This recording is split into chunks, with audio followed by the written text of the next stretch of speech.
Hello dear friends, welcome to our channel the beauty of chemistry. मैं हूं आपका दोस्त Nidhi Sharma, your friend and dear sir.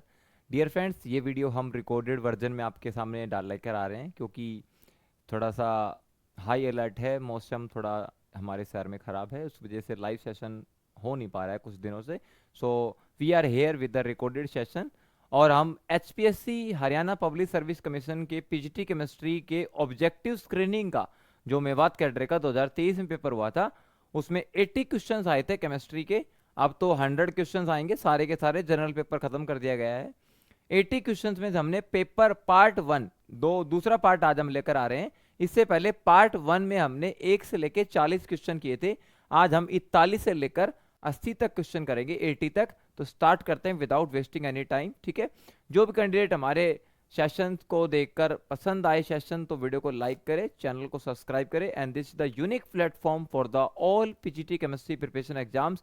चाहे आप स्टेट पीजीटी केमिस्ट्री एग्जाम की तैयारी कर रहे हैं, all state board chemistry exams की तैयारी कर रहे हैं, केवीएस, एनवीएस, डी भी बहुत बेहतरीन प्लेटफॉर्म। चलिए स्टार्ट करते हैं। कह रहा है कि the decomposition of H I on surface of the gold into H2 and I2, ये किस प्रकार की रिएक्शन है। ये स्ट्रेट फॉरवर्ड क्वेश्चन एनसीईआरटी से आया है, मैं आपको बता दूं। केमिकल काइनेटिक्स का सवाल है। तो देखिए इस क्वेश्चन का आंसर क्या होगा। देखो ये कह रहा है कि HI का अगर डीकंपोजिशन किया जाए गोल्ड के सरफेस के ऊपर, किसके सरफेस के ऊपर, गोल्ड के सरफेस के ऊपर, तो यहां पर H2 प्लस I2 बनता है।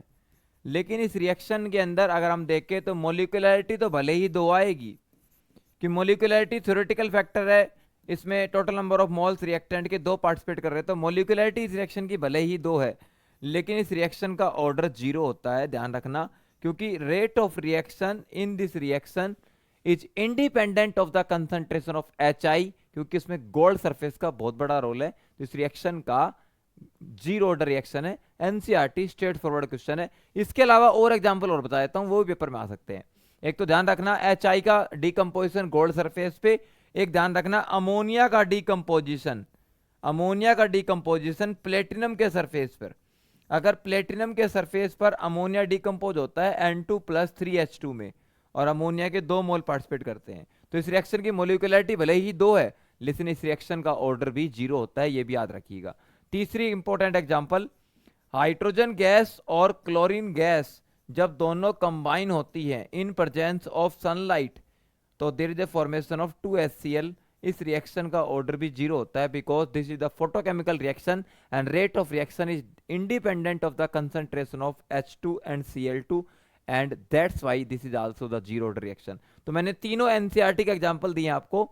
Decomposition of HI on gold surface, decomposition of ammonia on platinum surface, and formation of HCl in presence of sunlight by the combination of H2 and Cl2 gas. This is the perfect example of zero order reaction. तीनों याद रखिएगा, बहुत important है।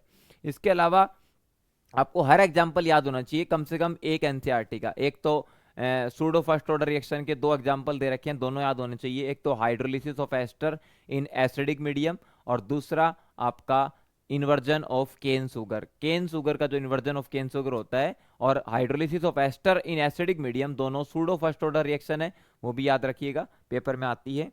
तो fractional order भी याद रखना। तो बाकी इस सवाल का आंसर जीरो ऑर्डर आएगा। बहुत ही अच्छा सवाल था ये। चलिए आगे बढ़ते हैं।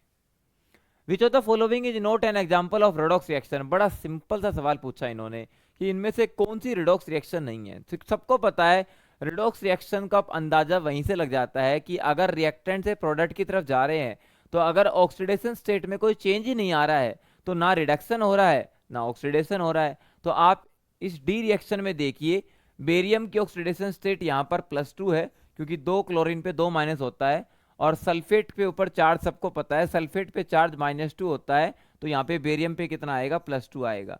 तो बेरियम के ऑक्सीडेशन स्टेट में कोई चेंज नहीं आ रहा। बाकी दूसरा देखिए, यहाँ पर हाइड्रोजन पे चार्ज सबको दिख रहा है, कितना होता है, +1 होता है, तो हाइड्रोजन पे +2 आएगा। और यहाँ पर भी क्लोरीन पे -1 होता है, और हाइड्रोजन पे कितना आएगा, +1 आएगा। तो किसी भी एलिमेंट की ऑक्सीडेशन स्टेट में रत्ती भर भी फर्क नहीं आ रहा है। So if there is no change in the oxidation state of any element in going from reactant to product, so that is not a redox reaction. This is the simple double displacement reaction. इसमें किसी प्रकार का redox नहीं हो रहा है, तो option D the correct answer. बाकियों में रिडॉक्स हो रहा है, देख सकते हैं आप। यहाँ पर पोटाशियम की स्टेट 0 है, यहाँ पे फ्लोरीन 0 है, पोटाशियम +1 में चला गया, फ्लोरीन -1 में चला गया। ठीक है, आयरन की ऑक्सीडेशन स्टेट यहाँ पे +2 है, यहाँ पे आयरन की स्टेट 0 है, तो यहाँ पर रिडक्शन हो रहा है। ठीक है, इसी प्रकार यहाँ पर कॉपर +2 में है, यहाँ पर कॉपर 0 है, तो यहाँ पर भी रिडक्शन हो रहा है। और इस रिएक्शन में ना रिडक्शन ना ऑक्सीडेशन, कुछ भी नहीं हो रहा है, no change in oxidation states, that's why it is not a redox reaction. Option D is a very simple question from the redox. चलिए, which of the following है the highest freezing point? This is the direct question from the colligative property from the solution chapter physical chemistry। Start करते हैं। देखो, आपको एक बहुत important trick बताता हूं, जब भी ऐसा सवाल आए वो ऑर्डर का, आपको डायरेक्ट कॉन्सेप्ट पकड़ना है। क्या कॉन्सेप्ट है कि the number of ions in solution, solutions में जितने आयंस होते हैं, क्योंकि सबको पता है एक नॉन वोलेटाइल सोल्यूट जब वोलेटाइल सोल्वेंट में डाला जाता है तो दैट वोलेटाइल सोल्यूट के अंदर क्या करता है, वो अपनी स्पेस ऑक्युपाई करता है। तो that's why escaping tendency, formation of vapours decreases, तो वेपर प्रेशर सॉल्यूशन का डिक्रीज करता है, बॉइलिंग पॉइंट इंक्रीज करता है जिसको एलिवेशन इन बॉइलिंग पॉइंट कहते हैं, फ्रीजिंग पॉइंट डिक्रीज करता है जिसको डिप्रेशन इन फ्रीजिंग पॉइंट कहते हैं, और ऑस्मोटिक प्रेशर कंसंट्रेशन के डायरेक्टली प्रोपोर्शनल होता है, तो वो भी obviously number of moles ions के डायरेक्टली प्रोपोर्शनल होता है, कोलिगेटिव प्रॉपर्टी है। तो number of ions in solution याद रखना बॉइलिंग पॉइंट के डायरेक्टली प्रोपोर्शनल है, ऑस्मोटिक प्रेशर के भी डायरेक्टली प्रोपोर्शनल है, ओपी का मतलब ऑस्मोटिक प्रेशर है, एंड लेकिन ये ध्यान रखना फ्रीजिंग पॉइंट के इनवर्सली प्रोपोर्शनल है, क्योंकि फ्रीजिंग पॉइंट में डिप्रेशन आता है।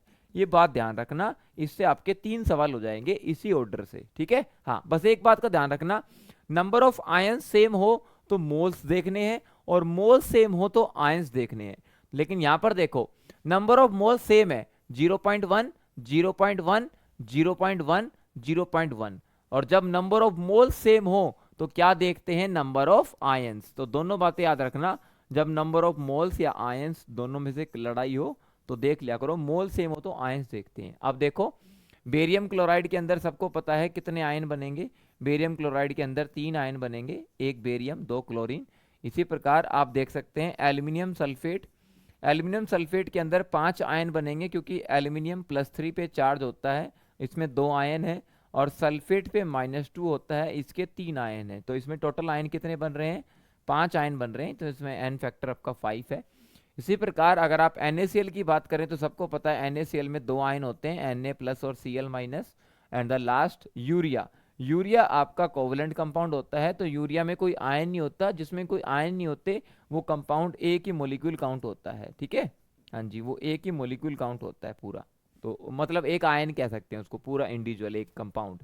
ठीक है, तो आप क्वेश्चन क्या पूछा था, हाईएस्ट फ्रीजिंग पॉइंट, तो हाईएस्ट फ्रीजिंग पॉइंट उसका होगा, भाई फ्रीजिंग पॉइंट अगर हाईएस्ट चाहिए, अगर फ्रीजिंग पॉइंट हाईएस्ट चाहिए तो नंबर ऑफ आयंस क्या होने चाहिए, नंबर ऑफ आयंस मिनिमम होने चाहिए, और minimum number of ions urea के पास है, क्योंकि यूरिया में आयन बनते ही नहीं है।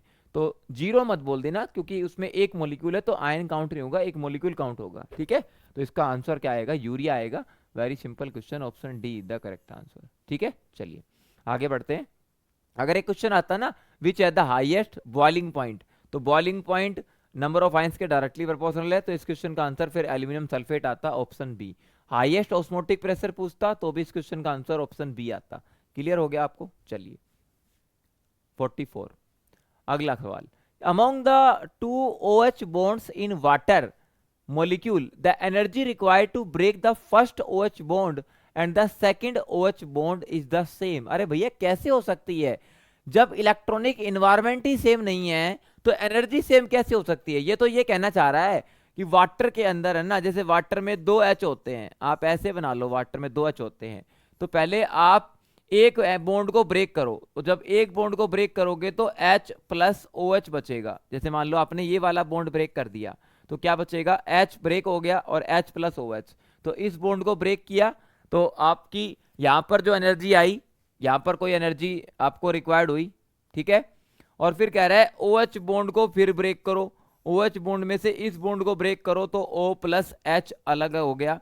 यार सीधी सी बात है, वाटर में जब H को ब्रेक करते हैं तो ये इन्वायरमेंट आपका अलग है, इलेक्ट्रॉनिक इन्वायरमेंट, और OH में से जब H को अलग करते हैं तो ये इलेक्ट्रॉनिक इन्वायरमेंट अलग है, तो एनर्जी तो सेम हो ही नहीं सकती, एनर्जी तो अलग अलग आएगी। तो ऑब्वियस सी बात है दोनों के अंदर एनर्जी रिक्वायर्ड क्या होगी, ये कह रहा है सेम होगी। नहीं भैया, ये स्टेटमेंट गलत है। ठीक है, ये स्टेटमेंट आपकी क्या है, गलत है। तो आप क्या कहेंगे, कह रहे हैं एनर्जी रिक्वायर्ड दोनों के लिए सेम होती है। नहीं भैया, ये स्टेटमेंट आपकी गलत है।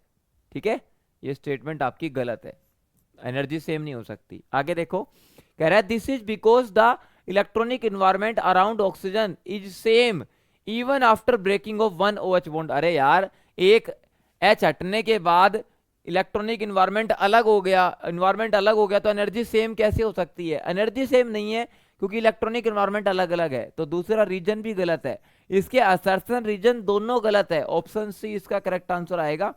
जब इसकी आंसर क्या आई थी ना तो इसमें ऑब्जेक्शन हुआ था और इसको बाद में करेक्ट किया गया था। ठीक है, ये आपको पता होना चाहिए। तो 44 का करेक्ट आंसर ऑप्शन सी आएगा। ध्यान रखना, इसकी दोनों स्टेटमेंट गलत है, चाहे आप इसको बार बार पढ़ सकते हैं, आपको क्लियर करेक्ट आइडिया पता लग गया होगा। ठीक है, तो यार एक H के निकलने के बाद इलेक्ट्रॉनिक इन्वायरमेंट अलग हो गया है, तो दूसरे H को निकालने में आपको एनर्जी डिफरेंट देनी होगी। तो ऑब्वियस सी बात है इलेक्ट्रॉनिक इन्वायरमेंट अलग है, ये कह रहा है इलेक्ट्रॉनिक इन्वायरमेंट सेम रहता है, जो कि सही नहीं है। ठीक है, सभी सी बात है। चलिए आगे बढ़ते हैं।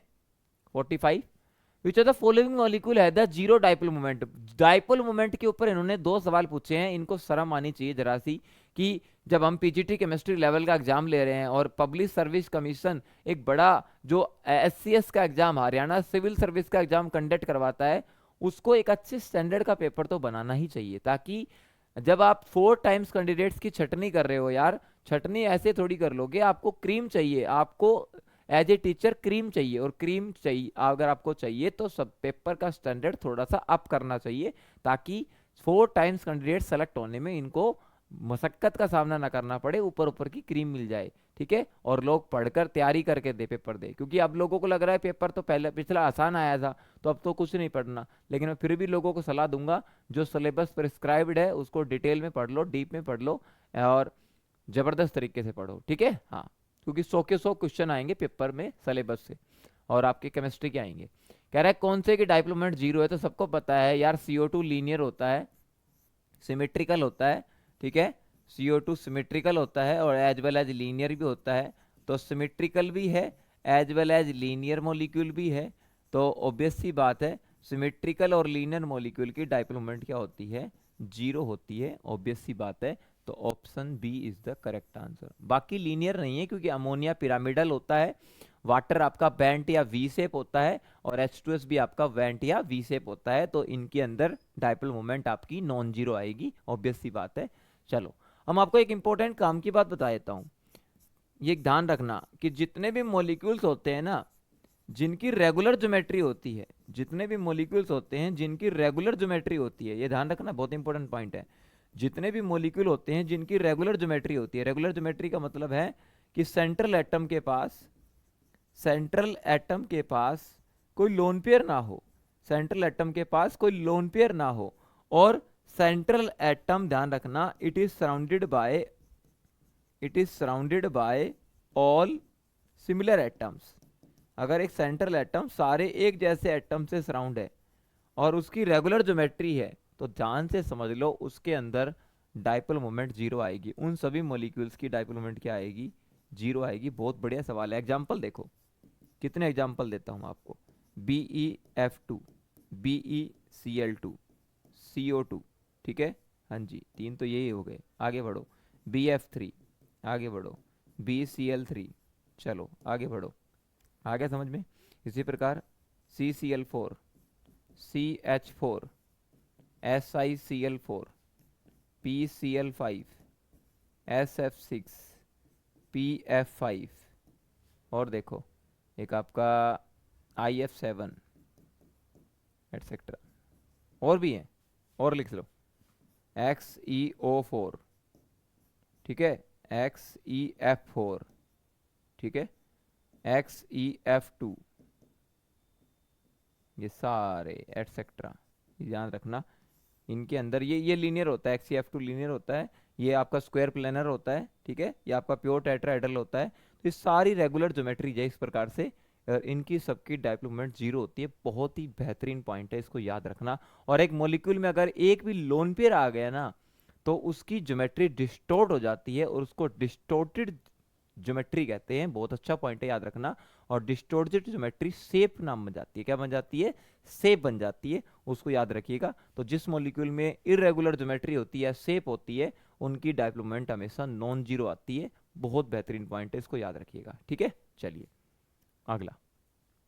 Which of the following statement is correct? कौन सी स्टेटमेंट करेक्ट है? सीधी सी बात है, जब थर्मोडायनामिक्स का सेकंड लॉ आया था तो सेकंड लॉ ऑफ थर्मोडायनामिक्स कहता है ये इस यूनिवर्स की एंट्रोपी लगातार बढ़ती जा रही है क्योंकि डेल्टा एस पॉजिटिव होता है और all the process which takes place in the universe are thermodynamically irreversible and और सारे इरिवर्सिबल प्रोसेस क्या होते हैं, उनमें एंट्रोपी चेंज पॉजिटिव होता है मोस्टली केसेज में।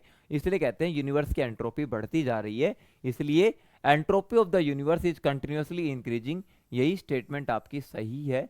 यही पूछा था कौन सी स्टेटमेंट इसमें करेक्ट है। सीधी सी बात है, एंट्रोपी कांस्टेंट नहीं है, एंट्रोपी जीरो नहीं है और एंट्रोपी घट नहीं रही है, एंट्रोपी बढ़ रही है। बिकॉज नेचर में जितने भी प्रोसेस होते हैं वो हाईली स्पॉन्टेनियस होते हैं। नेचर में जितने प्रोसेस होते हैं वो क्या होते हैं? स्पॉन्टेनियस होते हैं। ठीक है, स्पॉन्टेनियस का मतलब है which takes place by itself और बाय इनिशिएशन। जिनको हल्के से शुरुआत की जरूरत होती है या फिर खुद से हो रहे होते हैं, उनको स्पॉन्टेनियस कहते हैं। और स्पॉन्टेनियस क्या होते हैं? सारे के सारे थर्मोडायनेमिकली क्या होते हैं? इरिवर्सिबल होते हैं। थर्मोडायनेमिकली क्या होते हैं? इरिवर्सिबल होते हैं। और थर्मोडायनेमिकली इरिवर्सिबल प्रोसेस के अंदर एंट्रोपी चेंज क्या आता है? मोस्टली केस में पॉजिटिव आता है। और एंट्रोपी चेंज अगर आपका पॉजिटिव आता है तभी कहते हैं यूनिवर्स की एंट्रोपी क्या हो रही है? लगातार बढ़ती जा रही है। एंट्रोपी क्या कर रही है? इंक्रीजिंग हो रही है। इस वजह से option A is the correct answer. This is the statement of straight forward second law of thermodynamics. ठीक है, हाँ जी, आगे बढ़ो। Which of the following elements show the maximum oxidation state? सीधा straight forward question from the D and F block. बिल्कुल simple है, चाहे इसको रिडॉक्स से मान सकते हैं। सबको पता है कि स्कैंडियम से लेकर जब जिंक की तरफ जाते हैं, 3D सीरीज की अगर मैं बात करूं तो ये सारे एलिमेंट आप देख सकते हैं 3D सीरीज के हैं।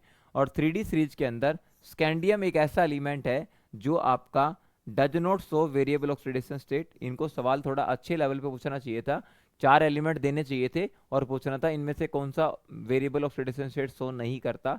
तब थोड़ा सा लोगों को एनसीईआरटी थोड़ा डीप में पढ़नी पड़ती। लेकिन ये सवाल बड़ा आसान सा पूछ लिया इन्होंने कि scandium does not show variable oxidation state.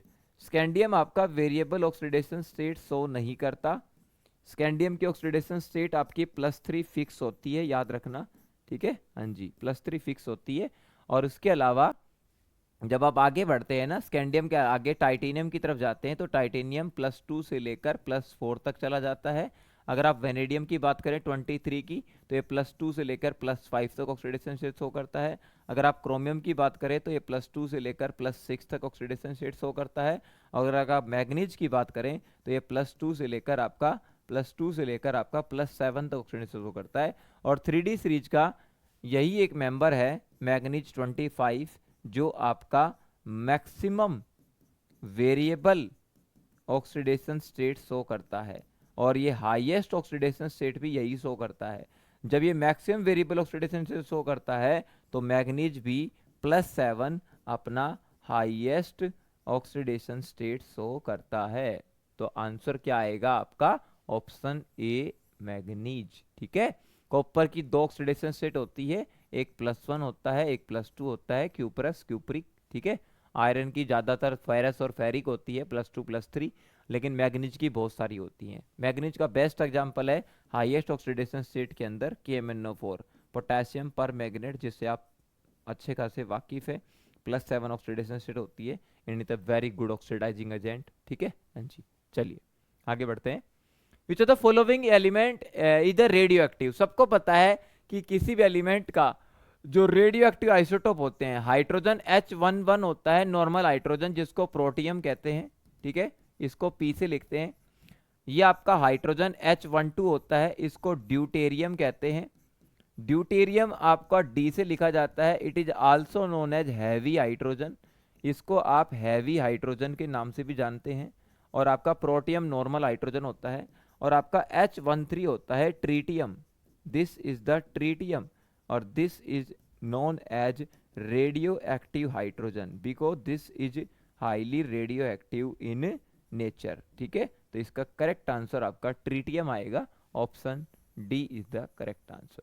ठीक है हाँ जी। हाइड्रोनियम एक आयन होता है, इसकी हम बात ही नहीं करेंगे, ये H3O प्लस होता है, बाकी इसका आंसर ऑप्शन डी आएगा। बड़ा सिंपल सा सवाल पूछा है, straight forward from the chapter hydrogen. ठीक है हाँ जी, आगे बढ़ते हैं। Which of the following is the magnetite. इन्होंने और से दो सवाल पूछे हैं, कौन सा, एक्सट्रैक्शन वाले चैप्टर से, बड़े सिंपल से सवाल पूछे हैं। आयरन के कुछ और आप याद रखिएगा, बहुत इंपॉर्टेंट चार और हैं जो पेपर में आते हैं, आप याद कर सकते हैं। सबसे पहले होता है Fe2O3 जिसका नाम होता है हेमेटाइट, आयरन का ये और है, इसका नाम क्या है, हेमेटाइट कहते हैं। एक होता है आयरन का और Fe3O4 जिसको कहते हैं मैग्नेटाइट। मैग्नेटाइट को रस्टिंग नहीं होती, ध्यान रखना, हेमेटाइट को जंग लग जाती है और मैग्नेटाइट को रस्टिंग नहीं होती है, बहुत इंपॉर्टेंट पॉइंट है, याद रखना। ठीक है, इसी प्रकार आयरन का कार्बोनेट भी होता है FeCO3, इसको सिडेराइट कहते हैं। क्या कहते हैं, सिडेराइट, RIT आएगा, इसको ठीक कर देता हूँ स्पेलिंग को मैं, ये पेपर में आ सकता है कि आयरन का कार्बोनेट और कौन सा होता है, आयरन का कार्बोनेट और होता है सिडेराइट। ठीक है, ये आपको पता होना चाहिए। और एक और याद कर सकते हैं Fe2O3.2H2O, इसको बोलते हैं लिमोनाइट। क्या बोलते हैं, लिमोनाइट भी कहते हैं। ठीक है, इसको आप याद कर सकते हैं। ठीक है, ये सारे हो गए, ये सिडेराइट है आपका, ये हेमेटाइट है, ये आपका FeO3 मैग्नेटाइट है, तो इन्होंने मैग्नेटाइट ही पूछा था। तो दिल्ली का जो आयरन पिलर है ना, लो स्तंभ, वो मैग्नेटाइट का बना हुआ है, ध्यान रखना, बहुत इंपॉर्टेंट क्वेश्चन है ये भी। ठीक है हाँ, मैग्नेटाइट आंसर ही आ जाएगा आपका। ठीक है, चलो बाकी आयरन के रो और आप याद रखने का। आयरन का एक और होता है जिसका नाम है FeS2 जिसको आयरन पायराइट कहते हैं। क्या कहते हैं, आयरन पायराइट, और इसको सुनार डालते हैं क्योंकि इसकी चमक है ना सोने की जैसी होती है, तो ये सोने का वजन बढ़ाने के लिए डाला जाता है, इसलिए इसको फूल्स गोल्ड के नाम से जाना जाता है। किस नाम से, फूल्स गोल्ड के नाम से जाना जाता है, जिस is known as iron pyrite. इसको याद रखिएगा, बहुत इंपॉर्टेंट होता है ये भी क्वेश्चन। ठीक है, चलिए आगे बढ़ते हैं। ए solid X reacts with the strong aqueous solution of NaOH, liberating a foul smelling gas which spontaneously burns in air, gives smoky rings. Which of the following A and B? देखो मुझे इसमें question में ज़्यादा पता ना पता हो, लेकिन मुझे एक बात का जरूर पता है कि जो भी कंपाउंड आपका ये होगा, आपको पता होना चाहिए सबसे मोस्ट रिएक्टिव होता है व्हाइट और येलो फास्फोरस, जो P4 होता है। P4 होता है व्हाइट और येलो फास्फोरस। ठीक है, व्हाइट और येलो फास्फोरस होता है, और व्हाइट और येलो फास्फोरस की एक रिएक्शन है कि जब ये एक्वस NaOH के साथ रिएक्शन करता है ना, तो इट्स शो डिस्प्रपोर्शनेशन रिएक्शन। बहुत ही अच्छा सवाल है, कौन सी रिएक्शन शो करता है ये भी लिख लो, इट्स शो डिस्प्रपोर्शनेशन रिएक्शन। मेरा काम केवल पेपर को सोल्व करवाना ही नहीं है, मेरा काम है आपको बाकी क्वेश्चंस के साथ अवगत कराना कि जो पेपर में आ सकता है। तो ध्यान रखना, when the white और yellow phosphorus reacts with aqueous NaOH it's show disproportionation reaction. तो ये एक गैस रिलीज करता है जो नाम है फोस्फिन गैस। कौन सी गैस रिलीज करता है, फोस्फिन गैस रिलीज करता है। और फोस्फिन गैस जो होती है ना, इसकी बहुत ही फाउल स्मेलिंग गैस होती है, और इसका इस्तेमाल किया जाता है होलमेज सिग्नल के लिए। किसमें, होलमेज सिग्नल के लिए किया जाता है। क्यों, क्योंकि ये जो फोस्फिन गैस होती है ना, ये जब एयर में बर्न करती है तो ये स्मोकी रिंग्स बनाती है। क्या बनाती है, स्मोकी रिंग्स बनाती है, और इन रिंग्स को इस्तेमाल किया जाता है एज ए सिग्नल। किस लिए, समुंदर के अंदर जब सीप्स आती है ना, जहाज वगैरह आते हैं रात को, तो सीप्स को डायरेक्शन देने के लिए होता है। ठीक है, नेविगेशन में डायरेक्शन कह दो या नेविगेशन कह दो। ठीक है, मान लो रात को जहाज आ रहा है, उसको प्रॉपर डायरेक्शन दिखाने के लिए, नेविगेशन के लिए सिग्नल दिया जाता है होलमेज सिग्नल के नाम से। और होलमेज सिग्नल के अंदर कौन सा कंपाउंड इस्तेमाल किया जाता है, phosphine, due to formation of smoky rings, जो दूर से छल्ले की तरह चमकती है, दिखती है, तो शिप्स को डायरेक्शन मिल जाती है कि इस डायरेक्शन में चलना है। ठीक है, लैंडिंग उनको पार्क करने के लिए, जो भी कहते हैं आप। ठीक है, और साथ में एक कंपाउंड बनता है, ध्यान रखना, इसका नाम है NaH2PO2, सोडियम हाइपोफॉस्फाइट बनता है साथ में कंपाउंड। ठीक है, इसको आप याद रखिएगा। चलिए, is a very important question. तो क्या आएगा, फास्फोरस रेड तो बिल्कुल भी नहीं होगा। ठीक है, और इन्होंने पूछा क्या है, गैस पूछी है और एक कंपाउंड पूछा है, ठीक है। तो आपका H2S भी नहीं होगा क्योंकि इसमें तो रोटन एग स्मेल होती है, ठीक है। H2S बिल्कुल नहीं होगा क्योंकि इसमें रोटन एग स्मेल होती है, जो सड़े हुए अंडों की स्मेल आती है ना, रोटन एग स्मेल, वो आपकी हाइड्रोजन सल्फाइड की होती है। तो इन्होंने रोटन एग स्मेल नहीं बोली है, फाउल स्मेल बोली है, ठीक है। हाँ, स्मोकी रिंग्स का एग्जांपल है, तो इसका आंसर आएगा P4 व्हाइट फास्फोरस और PS3 आंसर आएगा इसका, option C is the correct answer. Red phosphorus से ज़्यादा रिएक्टिव व्हाइट फास्फोरस होता है, ठीक है। हाँ जी, आगे बढ़ते हैं।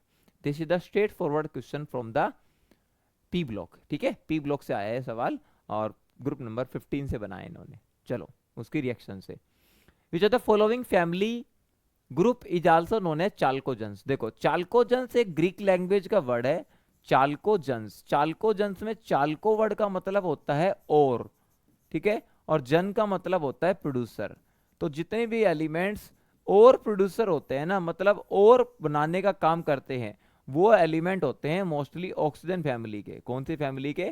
ऑक्सीजन फैमिली के। तो ऑक्सीजन फैमिली के अंदर अगर ऑक्सीजन और सल्फर की बात करें तो ऑक्सीजन से बनेंगे ऑक्साइड्स और सल्फर से बनेंगे सल्फाइड्स। तो ये आपके और बनाने में काम आते हैं। जैसे ऑक्सीजन, ऑक्सीजन का आपका अगर आप ध्यान से देखें तो Fe2O3 ये ऑक्साइड का और है, Fe3O4 ये भी ऑक्साइड ही है, ठीक है। इसी प्रकार एल्यूमिनियम का ऑक्साइड होता है Al2O3.2H2O, जिसको बॉक्साइट और कहते हैं। और बॉक्साइट और किसका और होता है? बॉक्साइट और एल्यूमिनियम का और होता है, इसको आप याद कर सकते हैं, ठीक है। सल्फर के बहुत सारे सल्फाइड बनते हैं, जैसे आपको सल्फर के बहुत सारे सल्फाइड दिखाता हूँ। एक होता है लेड का सल्फाइड PbS, ये लेड का और होता है, और लेड का और होता है, इसको गैलेना कहते हैं, ये इंपॉर्टेंट सवाल है। एक मरकरी का और होता है HgS, ये आपकी नॉलेज के लिए है, मरकरी का और होता है, इसको मर्क्यूरिक सल्फाइड कहते हैं। This is also known as cinnabar, इसको सिनेबार कहा जाता है। बहुत ही अच्छा सवाल है, इसको आप याद कर सकते हैं। इसी प्रकार लेड सल्फर का सल्फेट होता है लेड सल्फेट, ठीक है, ये लेड सल्फेट होता है, ये वर्मिलियन के अंदर होता है, जो सिंदूर वगैरह लगाती है लेडीज, ठीक है। हाँ, तो लेड सल्फेट होता है ये इस प्रकार से। और लेड सल्फाइड हो गया, और सल्फाइड की और बता देता हूँ, ये आप ये चेक कर सकते हैं, ये हो गया जिंक सल्फाइड हो गया। जिंक सल्फाइड को आप जिंक ब्लेंड कहते हैं, जिंक सल्फाइड को आप जिंक ब्लेंड कहते हैं, जिसको सफालेराइट भी कहते हैं। कौन सी स्ट्रक्चर? सफालेराइट और भी कहते हैं इसको, ये जिंक का और होता है, इसको याद कर सकते हैं आप। तो सल्फर के सल्फाइड और होते हैं, ऑक्सीजन के ऑक्साइड और होते हैं, तो इसके और बनाने में काम आते हैं। तो ऑक्सीजन फैमिली के एलिमेंट्स चाल्कोजेंस कहलाते हैं। Option D is the correct answer, ठीक है। हाँ जी, नाइट्रोजन फैमिली वाले लिख लो, जो ग्रुप नंबर 15 होते हैं। चाल्कोजेंस तो सबको पता है, ग्रुप नंबर 16 होते हैं ऑक्सीजन फैमिली। और जो ग्रुप नंबर 15 होते हैं, ग्रुप नंबर 15 में nitrogen family, nitrogen, phosphorus, arsenic, antimony और बिस्मथ, ये पांचों एलिमेंट जो होते हैं ना, इनको निकोजेंस के नाम से जाना जाता है। क्या कहते हैं इनको? निकोजेंस। निकोजेंस, क्योंकि निको एक ग्रीक लैंग्वेज का वर्ड है, और निको का मतलब होता है सफोकेशन, सफोकेशन। क्योंकि ये एलिमेंट है ना, घुटन पैदा करते हैं, सफोकेशन क्रिएट करते हैं, नाइट्रोजन फास्फोरस वगैरह कंपाउंड्स, नाइट्रोजन फास्फोरस के कंपाउंड सफोकेशन क्रिएट करते हैं, इसलिए इनको निकोजेंस कहा जाता है। इसी प्रकार सबको पता है ग्रुप नंबर 17 के जो होते हैं, फ्लोरीन, क्लोरीन, ब्रोमीन, आयोडीन, इनको सबको पता है हैलोजेंस कहते हैं, क्योंकि ये सॉल्ट प्रोड्यूसर होते हैं। हेलो का मतलब सॉल्ट और जन का मतलब प्रोड्यूसर होते हैं। हो गया सारा, ऑलमोस्ट यहीं से सवाल आ जाता है आपका। और ग्रुप नंबर 18 तो सबको पता है, नोबल गैसेज होती है। Noble gases are also known as inert gases, aerogens, ठीक है, रेयर गैसेज, बहुत सारे नाम है। और जिनोन को स्ट्रेंजर गैस कहते हैं। अगला, हाँ, जिनोन की बात कर रहे थे, जिनोन का ही सवाल आ गया। देखो, in the preparation of compound xenon, देखो नोबल गैस की केमिस्ट्री में जब 1962 आया था ना, तो 1962 से पहले सोचा जाता था कि नोबल गैस कभी कोई कंपाउंड बनाएगी ही नहीं, नोबल गैस के कभी कोई कंपाउंड होंगे ही नहीं। लेकिन एक अद्भुत केमिस्ट्री रची नेल बर्टलेट नाम के साइंटिस्ट ने 1962 में। जब नेल बर्टलेट नाम का साइंटिस्ट आया मैदान में, इस भाई साहब ने एक अद्भुत करिश्मा करके दिखाया। इसने प्लेटिनम का एक कंपाउंड लिया, प्लेटिनम हेक्साफ्लोराइड, और उसकी रिएक्शन ऑक्सीजन से करके देखी। किसके साथ करके देखी? ऑक्सीजन गैस के साथ। और इसमें एक कंपाउंड देखने को मिला O2+ और PTF6 के ऊपर, PTF6 के ऊपर माइनस चार्ज। लेकिन इसने एक दिमाग लगाया कि ऑक्सीजन की जो आयनाइजेशन एनर्जी है ना, ऑक्सीजन की जो आयनाइजेशन एनर्जी है वो ऑलमोस्ट मैच करती है, ऑक्सीजन की जो आयनाइजेशन एनर्जी है ना वो ऑलमोस्ट मैच करती है किसके साथ, जिनोन के साथ, जिनोन के साथ मैच करती है। तो उसने सोचा अगर ऑक्सीजन के साथ ये कंपाउंड रिएक्शन करता है तो अगर ये जिनोन के साथ भी कर गया, अगर एक कंपाउंड जिनोन के साथ भी रिएक्शन कर गया और एक कंपाउंड ने बना दिया जिनोन पॉजिटिव और PTF6 नेगेटिव, उसके बाद तो फिर दरवाजे खुल गए भैया, पता लग गया कि जिनोन तो रिएक्टिव है, जिनोन अगर पॉजिटिव स्टेट में जा सकता है इसका मतलब ये कुछ ना कुछ के अंदर रिएक्टिवनेस है। और फिर तो जिनोन ने पीरियोडिक टेबल के 2 इलेक्ट्रोनेगेटिव एलिमेंट को पकड़ लिया ऑक्सीजन और फ्लोरीन के साथ, और फिर इनके साथ ऑक्साइड्स, फ्लोराइड्स, ऑक्सीफ्लोराइड्स, पता नहीं कितने कंपाउंड बना दिए, बहुत जबरदस्त जबरदस्त कंपाउंड बना दिए। और आपको अगर मैं आइडिया दूं तो जिनोन ने 3 तरह के कंपाउंड बनाए आगे जाकर, एक तो फ्लोराइड्स बनाए, XCF2 बनाया, XEF4 बनाया, XEF6 बनाया, 3 तो ये बनाते हैं। फिर इसने ऑक्साइड्स बनाए, 2 आते हैं, XCO3 बनाया, XCO4 बनाया, और ऑक्सीफ्लोराइड्स में बहुत इंपॉर्टेंट है, XCOF2 बनाया, XEO2F2 बनाया और XEOF4 बनाया। और ये सारे सवाल आपके आते हैं, 3 और 3 2 5 और 3 8, ये सारे सवाल पूछे जाते हैं पेपर में। इनकी चाहे आप हाइब्रिडाइजेशन याद कर ले, चाहे ज्योमेट्री याद कर ले, पेपर में आते हैं। इसके हाइब्रिडाइजेशन सबको पता है, sp3d होता है, इसकी लीनियर शेप होती है, बहुत अच्छा सवाल है। इसके बाद अगर XCF4 आता है, इसकी हाइब्रिडाइजेशन आपको याद होनी चाहिए, sp3d2 होती है, इसकी ज्योमेट्री स्क्वायर प्लेनर होती है, ठीक है, इसकी ज्योमेट्री क्या होती है, स्क्वायर प्लेनर, स्क्वायर प्लेनर इसकी शेप होती है। अगर आप XCF6 की बात करें तो इसकी हाइब्रिडाइजेशन आपकी sp3d3 आएगी, और इसका खास याद रखना इसकी ज्योमेट्री को डिस्टोर्टेड ऑक्टाहेड्रल कहते हैं, ये पेपर में आ सकता है सवाल आपके आगे आने वाले एग्जाम में, इसको डिस्टोर्टेड ऑक्टाहेड्रल कहते हैं, एनसीईआरटी में दिया हुआ है, ध्यान रखना स्पेशल।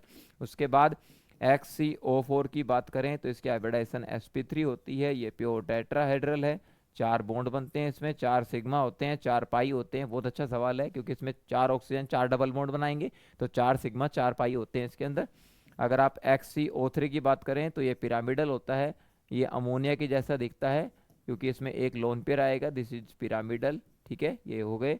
उसके बाद XCOF2 की बात करें तो सबको पता है sp3d होता है, इसकी शेप टी शेप होती है, बहुत ही ज़बरदस्त सवाल है ये भी, ठीक है। अगर XCO2F2 की बात करें तो इसकी हाइब्रिडाइजेशन भी sp3d होती है, इसकी शेप सीसा होती है, ये भी अच्छा सवाल है। आगे बढ़ते हैं, और XCOF4 इसकी हाइब्रिडाइजेशन आपकी sp3d2 आएगी, और ये स्क्वायर बाई पिरामिडल तो हो नहीं पाता, पिरामिडल हो जाता है क्योंकि एक लोन पे रह जाता है, स्क्वायर पिरामिडल, ठीक है। तो आप ये सारे याद रखेंगे, चाहे आप स्क्रीनशॉट ले सकते हैं, इसके ऊपर एक सवाल आपका अच्छा बन जाता है, ठीक है। चलिए आगे बढ़ते हैं। सवाल तो क्लियर कर देते हैं, क्वेश्चन क्या पूछा था। हाँ, ये कह रहा है कंपाउंड बनाता है, क्यों बनाता है, सबको पता है, जो ऑक्सीजन की जिनोन की ऑलमोस्ट सेम एनर्जी होती है, option C is the correct answer, ठीक है। चलो, choose the correct magnetic moment of the copper in this compound. सबको पता है, अगर मैं इस कंपाउंड की बात करूं तो अमोनिया क्या होता है, न्यूट्रल होता है, तो बाहर सल्फेट पे कितना चार्ज है, -2 है, तो कॉपर की ऑक्सीडेशन स्टेट +2 आएगी, और कॉपर का एटॉमिक नंबर होता है 29। तो if I write the electronic configuration argon 18 3d10 4s1, this is the exact configuration of copper. और कॉपर पे अगर मैं +2 चार्ज की बात करूं तो कॉपर +2 होता है argon 18, first electron will be removed from the 4s and second electron will be removed from the 3d, and 3d9 has the 1 unpaired electron. 3d9 के पास कितने अनपेयर्ड इलेक्ट्रॉन होते हैं, एक अनपेयर्ड इलेक्ट्रॉन होता है, और जिसके पास एक अनपेयर्ड इलेक्ट्रॉन होता है इसका म्यू निकालने का फार्मूला है √n इंटू n+2, ठीक है। और n क्या होता है यहाँ पर सबको पता है, n होता है नंबर ऑफ अनपेयर्ड इलेक्ट्रॉन्स, ठीक है। और नंबर ऑफ अनपेयर्ड इलेक्ट्रॉन्स के अकॉर्डिंग म्यू की वैल्यू जो आएगी 1 इंटू 1+2 करेंगे आप, तो ऑप्शन सी 1.73 आंसर आएगा इसका, option A is the correct answer, ठीक है।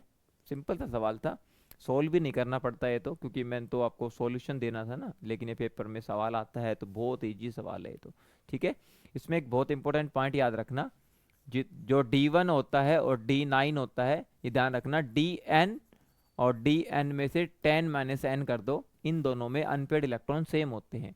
D1 D9 के अंदर नंबर ऑफ अनपेयर्ड इलेक्ट्रॉन 1 होता है, अगर आप D2 D8 की बात करें तो सबको पता है नंबर ऑफ अनपेड इलेक्ट्रॉन 2 होते हैं। अगर आप D3 D7 की बात करें तो नंबर ऑफ अनपेड इलेक्ट्रॉन 3 होते हैं।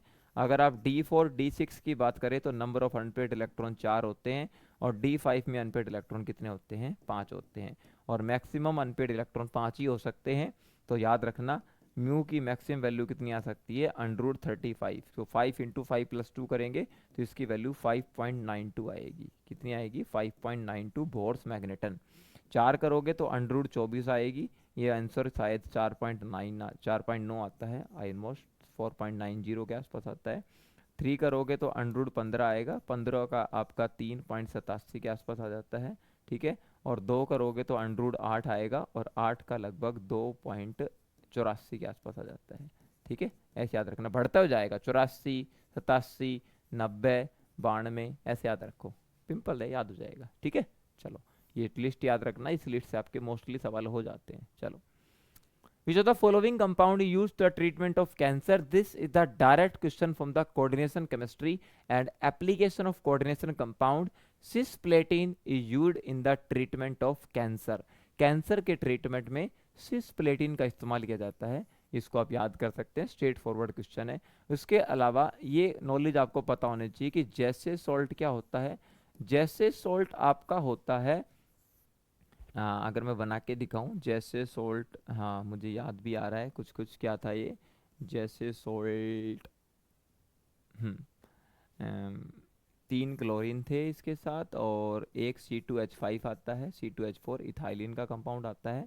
और आई थिंक ये कॉम्प्लेक्स निकल के साथ, जिंक के साथ, यहाँ पर एक कॉम्प्लेक्स था पक्का। ठीक है, वो आप देख लेना, ये जैसे सोल्ट कहलाता है। ठीक है, हाँ जी। फेरोसिन आपको पता ही है, पाई एसिड लिगेंड होता है आपका फेरोसिन। ठीक है, लिगेंड होता है एक तरह से। जैसे सोल्ट सिस्प्लेटिन आएगा इसका आंसर। इसके अलावा और भी सवाल याद रखिएगा कि विटामिन B12 होता है, ये भी आपका एक कोऑर्डिनेशन कॉम्प्लेक्स के तौर पे इस्तेमाल होता है। कोऑर्डिनेशन कॉम्प्लेक्स जिसमें सेंट्रल मेटल आयन कोबाल्ट होता है, ये सवाल पूछा जा सकता है। और कोबाल्ट कौन सी स्टेट में होता है? +3 स्टेट में होता है। And it is use to treat pernicious anaemia. It is use to treat pernicious anaemia. ये सवाल आपके आ सकता है अगले एग्जाम में, क्योंकि इंपॉर्टेंट है। परनीशियस अनीमिया को ट्रीट करता है ये विटामिन B12। उसके बाद क्लोरोफिल भी आ सकता है, सबको पता है क्लोरोफिल भी एक कोऑर्डिनेशन कॉम्प्लेक्स की तरह काम करता है। इसमें सेंट्रल मेटल आयन मैग्नीशियम होता है +2 ऑक्सीडेशन स्टेट में। It is used in photosynthesis, सबको पता है, ये याद होना चाहिए। ठीक है। सिस्प्लेटिन कैंसर के ट्रीटमेंट में जो होता है, एक DMG का यूज याद रखना, डाई मिथाइल ग्लाइऑक्सीमेटो। ये किसको यूज किया जाता है? It is use to estimate which ion, तो याद रखना it is use to estimate nickel +2 ion. अगर निकल +2 आयन को एस्टिमेट करना है तो कौन किसका इस्तेमाल करते हैं? DMG का इस्तेमाल करते हैं। This is a very important question. ठीक है, चलो। Which of the following n butane exist in the stable configuration? सबको पता है एन ब्यूटेन की एक ही कॉन्फ़िगरेशन सबसे स्टेबल होती है अगर आप इसको इस तरीके से बनाते हैं। ठीक है, एक मिथाइल बना दिया आपने और यहाँ पे 2 H लगा दिए। ठीक है, और इसी प्रकार आपने एक मिथाइल के सामने दूसरा मिथाइल बना दिया और आपने यहाँ पे 2 H और लगा दिए। तो इस प्रकार से इसको बोलते हैं एंटी या फुल्ली स्टैगर्ड। ठीक है, क्या बोलते हैं इसको? एंटी या फुल्ली स्टैगर्ड कॉन्फ़िगरेशन कहते हैं इसको पूरी तरह से। और ये सबसे स्टेबल कॉन्फ़िगरेशन मानी जाती है आपकी। This is the most stable configuration of the n butane. तो आपका आएगा एंटी कॉन्फ़िगरेशन। ठीक है, और अगर स्टेबिलिटी का ऑर्डर जानना हो तो वो भी लिख लो। एंटी सबसे मोस्ट स्टेबल होता है। एंटी के बाद गॉस होता है, एंटी के बाद गॉस होता है, गॉस को स्क्यू कॉन्फ़िगरेशन भी के नाम से आता है। उसके बाद आता है पार्सली इक्लिप्स्ड। उसके बाद क्या आता है? पार्सली इक्लिप्स्ड, पार्सली इक्लिप्स्ड आता है। और फिर आता है फुल्ली इक्लिप्स्ड। ठीक है, fully eclipsed. Fully eclipsed least stable होता है, ये भी याद रखिएगा, बहुत अच्छा सवाल है। इसके अलावा एक पॉइंट और बता देता हूँ, एक कंपाउंड का नाम याद रखना, इथाइलिन ग्लाइकोल। ये बहुत अच्छा सवाल है, इथाइलिन ग्लाइकोल। और पूछते हैं इथाइलिन ग्लाइकोल की स्ट्रक्चर होती है CH2OH और CH2OH। इसको आप कुछ इस तरीके से दिखा सकते हैं, एक मॉलिक्यूल है, यहाँ पर OH आ गया तो H बाहर की तरफ निकाल दो और CH2 कर दो और एक मॉलिक्यूल और बना दो OH। ठीक है, और इसके 2 H इधर निकाल दो। ठीक है, एक H इधर निकाल दिया, एक H इधर। ठीक है। ये इसका एच है ना, ओ के साथ हाइड्रोजन बॉन्डिंग कर लेता है, और ये कौन सी कॉन्फ़िगरेशन है, गॉस कॉन्फ़िगरेशन है। कौन सी कॉन्फ़िगरेशन है, गॉस। तो पूछते हैं इथाइलिन ग्लाइकोल सबसे ज़्यादा स्टेबल कौन सी कॉन्फ़िगरेशन में होता है, तो ध्यान रखना ये गॉस कॉन्फ़िगरेशन में स्टेबल होता है या स्क्यू कॉन्फ़िगरेशन में। ये बहुत बढ़िया सवाल है। Ethylene glycol is the most stable in which configuration, gauche configuration due to intramolecular hydrogen bonding, due to intramolecular hydrogen bonding. अच्छा सवाल है, इसको याद रखिएगा। इसी प्रकार एक और सवाल याद रखिएगा कि जो आप साइक्लोहेक्सेन की कॉन्फ़िगरेशन बनाते हैं, क्योंकि सवाल तो किसी भी आ सकता है, साइक्लोहेक्सेन की कॉन्फ़िगरेशन में पूछ ले सबसे स्टेबल कॉन्फ़िगरेशन कौन सी होती है, तो साइक्लोहेक्सेन की कॉन्फ़िगरेशन में सबसे स्टेबल होती है chair configuration. Chair configuration is the most stable configuration in the cyclohexane, क्योंकि आपको ने पढ़ा होगा चार होती हैं, chair, half chair, boat, twist boat. Chair, half chair, boat, twist boat. ठीक है, तो चेयर कॉन्फ़िगरेशन ध्यान रखना मोस्ट स्टेबल कॉन्फ़िगरेशन होती है किसकी, साइक्लोहेक्सेन की चेयर कॉन्फ़िगरेशन। ठीक है, और चेयर कॉन्फ़िगरेशन के बाद आती है ट्विस्ट बोट। चेयर कॉन्फ़िगरेशन के बाद क्या आती है, ट्विस्ट बोट। ट्विस्ट बोट के बाद आती है बोट, और सबसे लीस्ट स्टेबल होती है आपकी हाफ चेयर। ठीक है, आई थिंक ये ऑर्डर आप क्रॉस चेक कर लेना गूगल से। ठीक है, मुझे फिलहाल इतना पता है कि चेयर सबसे स्टेबल होती है, बाकी आप इसको क्रॉस चेक कर लेना। और इसके बारे में मुझे ज़्यादा अगर मैं श्योर नहीं हूँ तो मैं इसको लिखूंगा भी नहीं, मैं इसको मिटा ही देता हूँ। ठीक है, हाँ जी, बाकी आप ये ऑर्डर जरूर देख लेना गूगल से। ठीक है, दिमाग से मिसप्लेस हो गया है। चेयर कॉन्फ़िगरेशन मुझे जरूर पता है कि साइक्लोहेक्सेन की सबसे मोस्ट स्टेबल कॉन्फ़िगरेशन चेयर होती है, ये याद रखना। ठीक है, चलो आगे बढ़ते हैं, 56 पे आते हैं। The pH of the acid rain is less than 5.6। बिल्कुल ठीक है, straight forward from the NCERT. NCERT की इन्वायरमेंटल केमिस्ट्री निकाल लेना क्लास 11th की, उसमें सीधी लाइन लिखी हुई है कि the acid rain is that rain in which pH of the water goes below 5.6। वैसे तो 7 होता है नॉर्मल, लेकिन अगर एसिड रेन, अगर पानी का एसिडिक कंडीशन मतलब पीएच लेवल अगर 5.6 से नीचे चला जाए तो उसको एसिड रेन में काउंट करते हैं हम। ठीक है, हाँ जी, तो एसिड रेन का पीएच होता है बिलो 5.6, 5.6 या उससे बिलो। ठीक है, हाँ जी, लेकिन ध्यान रखना एसिड रेन की फॉर्मेशन होती है oxides oxides of nitrogen, carbon and sulphur, तीनों से होती है, क्योंकि कार्बन डाइऑक्साइड पानी के साथ रिएक्शन करके कार्बोनिक एसिड बनाता है, सल्फर के ऑक्साइड सल्फर डाइऑक्साइड पानी के साथ रिएक्शन करके सल्फ्यूरस एसिड बनाता है, और नाइट्रोजन के ऑक्साइड नाइट्रिक ऑक्साइड पानी के साथ रिएक्शन करके नाइट्रिक एसिड बनाता है। तो इसमें तीनों के ऑक्साइड का रोल है, कार्बन के, सल्फर का, नाइट्रोजन का, लेकिन उन्होंने सारी प्रायोरिटी कार्बन को दे दी कि कार्बन डाइऑक्साइड एटमॉस्फेयर में जाकर रेन वाटर से रिएक्शन करता है, कार्बोनिक एसिड बनाता है। लेकिन भैया असर्सन तो मैं सीख मान लूंगा, असर्सन भी ठीक है, लेकिन रीजन ठीक नहीं है। ठीक है, हाँ जी, ना रीजन भी ठीक है, सॉरी गलत बोल दिया मैंने, असर्शन भी ठीक है, रीजन भी ठीक है, लेकिन सारा एक्सप्लेनेशन रीजन के ऊपर डिपेंडेंट नहीं है, क्योंकि केवल कार्बन का oxide he, carbon dioxide is not only the oxide जो एसिड रेन बनाता है, नाइट्रोजन और सल्फर के भी बनाते हैं। तो आप सारी प्रायोरिटी कार्बन को नहीं दे सकते। तो असर्शन भी ठीक है, रीजन भी ठीक है, लेकिन not only for carbon dioxide.